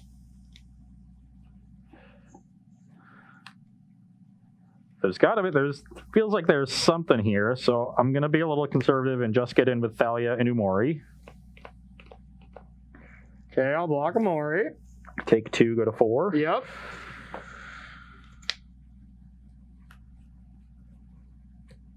I will play Glasspool Mimic. Are you kidding me? God, you're so lucky. You are so lucky. You have drawn nothing but gas, and I've drawn nothing but lands over here. Oh, my God. I just drew a land. What are you talking about? Oh, this is so unbelievable. I can't do anything about this. Yeah, resolves. Why not? I'll copy Deputy of Detention, and I'll target Nebelgast Herald. Son of a biscuit. I guess I'll stern dismissal this. Oh, wait, is that just opponent? Yeah, opponent controls. Oh, my God. Fine. Well, I mean, you could get the Nebelgast Herald back at the end step. Yeah, I lose all those, though. Then I'll pass the I turn. guess I shouldn't have cast that last curiosity with this much mana, but yeah, I'll untap, draw. Sweet. You got a Faceless Haven. You know the card that you should have drawn. Shut up. Is just shut your mouth. Ascendant Spirit. Yeah, maybe I should have just drawn other than all these lands. I don't know why you didn't. Cards. I don't know why you didn't draw Ascendant Spirit. That's what I would have drawn. Yeah, that's smart. Oh, what do you know? Unbeatable Sailor right on top. Well, I mean, I beat the first one, so it can't be that unbeatable. Unbeatable Sailor today. Yeah, that was a tilt. I had the one mistake that chat pointed out is I could have, when I played Spectral Sailor, like tap down a goose and actually get in that turn with like one Curious Obsession hit, but like that's one extra card, but who knows? I mean, that one extra card gets you to that other Sailor, which gets you to the Ascended Spirit. Everything. I mean, you could have still blocked too, but yeah, that was a mistake, that's for sure. But and who knows how early I could have had the Omori if I didn't shuffle it into my deck. Yeah, mistakes were made on the last game. Well, that was impressive that we went until the exact last game to decide versus, but that was a tilt. Yeah, very unfortunate sequence of draws on Corey's part. Boo. I'm still not entirely sure what this deck is doing. Even after playing 3 games with it, yeah. To be fair, I never drew Vanifar. Yeah. So I imagine if I had done that, more things would have happened. It's probably supposed to do things with that. I agree. But generally a good sign when you could win a game without your namesake card. Yeah, yeah. So that's nice. All right. Well, GG's, you jerk. Take your marbles and You know, you should have known you didn't have a chance. The Jazz won by 25 last night. Oh, that's true. That has been my curse. If Jazz lose, I destroy you. Yeah, most they of were the time, 6-6 in their last 12, so that's what, things started getting more even with us. Now they have one of the easiest remaining schedules in the league, and all right, let's thank some subs. They've gotten through most of their away games, and we're gonna get out of here. They've got 2 games left against the Lakers, and LeBron and AD are both injured. Yeah, can we get a timeout button like in real life here? It's gonna be tough for you. So Whatever. unfortunately, we didn't get any subs today, but thank you to everyone who is here, who is subbed anyway. Yeah, we appreciate let's save those subs for when I win the show. We don't want to encourage Ross winning anymore. So smart chat. This chat's smart. Well, if you would like to support Star City Games in another way, you can join SCG Premium. $7.99 a month will get you access to exclusive content from our wonderful staff of content creators, as well as some other perks, those being 5% off of sealed product, 10% off of singles, and 15% off of supplies. So head on over to starcitygames.com/join-premium and sign up today. And if you also play against Ross Merriam at home and you want to go home and sulk and you need a good chair. We're wearing today. Of course you were going to know. Honestly, I picked this out and I'm like, I really like this orange color and stuff, but every time I do mana flood out. So I don't know. Cedric cursed me, to be honest. It's his design. But if you also want to go home and sulk in a very comfy chair, you too can get one of these awesome Carnox gaming chairs that we sit in every Tuesday and Thursday. You can go to carnox.com/SCG and use that affiliate link to get yourself 10% off one of these awesome gaming chairs. Also, real quick, we did get a sub at the last moment. Nice. Capo Leafy said subbed for Ross. So there you go, Corey. Love it. Today is just a great day. Ban him. Our final sponsor is Coalesce Apparel. If you like the shirts that we wear, especially this Mana Flood shirt is looking pretty nice right now. You can even buy the one off my back. I'll sell it to you right now. You can find their entire collection of t-shirts, hoodies, and stickers at coalesceapparel.shop, and be sure to use the gift code SCG when checking out to get 10% off of your purchase there as well. Absolutely. And if you have seen these Time Spiral remastered, not pre-orders anymore because they are fully out. If you've been seeing these cards and you want to get a hold of them, you can go to starcitygames.com/TSR to order any cards from Time Spiral Remastered. They're looking really cool. Get a hold of them. I mean, I've just been drooling over the boxes people have been opening. I saw some foil Blood Braids and I'm like, oh my God, I didn't know a card could be so beautiful. I never knew I wanted to play Jund so badly. I know. That really turned me into Reed Duke right there. So we have that as far as Time Spiral cards. And now Strixhaven, we just had 2 more cards come out. So we have a total of 6 cards now with 7, right? 5 commands. 5 commands. So we have 7 cards coming out right now. It is still just sealed product, but you can go to starcitygames.com/STX to pre-order some of this product. And you can bet that single pre-ordering will be up relatively soon. And you best believe we got preview shows coming up soon. Yeah. Magical Christmas Land. I know these TSR boxes and singles are getting up there in price, so if you need a little bit of money to buy those cards that you like, you can sell the cards that you're not using to SCG because it has never been easier. There's so many ways to do it. You can use the buy list feature on the website. You can mail your cards into SCG and let them do the work for you. You can make an appointment and come in person, and if your collection is big enough, you can make an appointment and have Star City Games come to you. And you can even just private message Ross. He'll individually go through all of the cards and try to price them out for you. Get a sense of that. You would love that, right? I don't price out individual cards. I just give you 7 cents for any collection, no matter how big or small. Wow, That's not a real offer. I'm going to try to sell you all my 1 cent cards and get just a huge profit off you. So this is going to be easy. You locked yourself into that one. So also we have the SCG Tour online going on. These were the deck lists that we were playing for the most part. You have a little spicy one from a different tournament, but we will be returning next week because we're taking this weekend off for the Kaldheim Championship. So you can go to starcitygames.com/SCG Tour online to get more information about that when we're starting up the next ones, as well as formats, all that stuff. Now, to refresh your memory, if you go 4-2 or better in the Friday or Saturday qualifiers, that will qualify you for the Strixhaven Championship qualifier on Sunday, where you can even get to you guessed it, the Strixhaven Championship. 4-2 gets you into that. 5-1 or 6-0 will get you 1 or 2 buys. And, with the top 12 structure and the fact that everybody who wins these things are getting like 13 wins or something, also, those buys are pretty important. Events this weekend.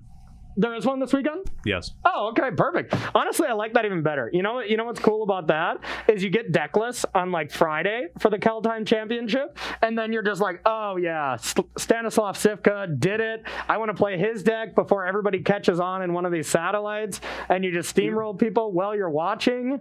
Yeah, you also get to see the sweet Strixhaven or Kaldheim Championship tournament. And you're like, I want to play one of those, and you can turn around, use those deck lists, and immediately qualify for the next ones. Exactly. It's how you, as the kids say, light the fire. To get, honestly, that's always how it's been for me. Whenever I'm watching a pro tour, I immediately want to play into it. Yeah, and then I go to the pro tour and I'm like, I can't do that. Yeah, I cannot do that. I can't do that. This is really hard. They draft and stuff, Okay, so correction, you can play this weekend, so check them out. We are playing Standard, right, Rob?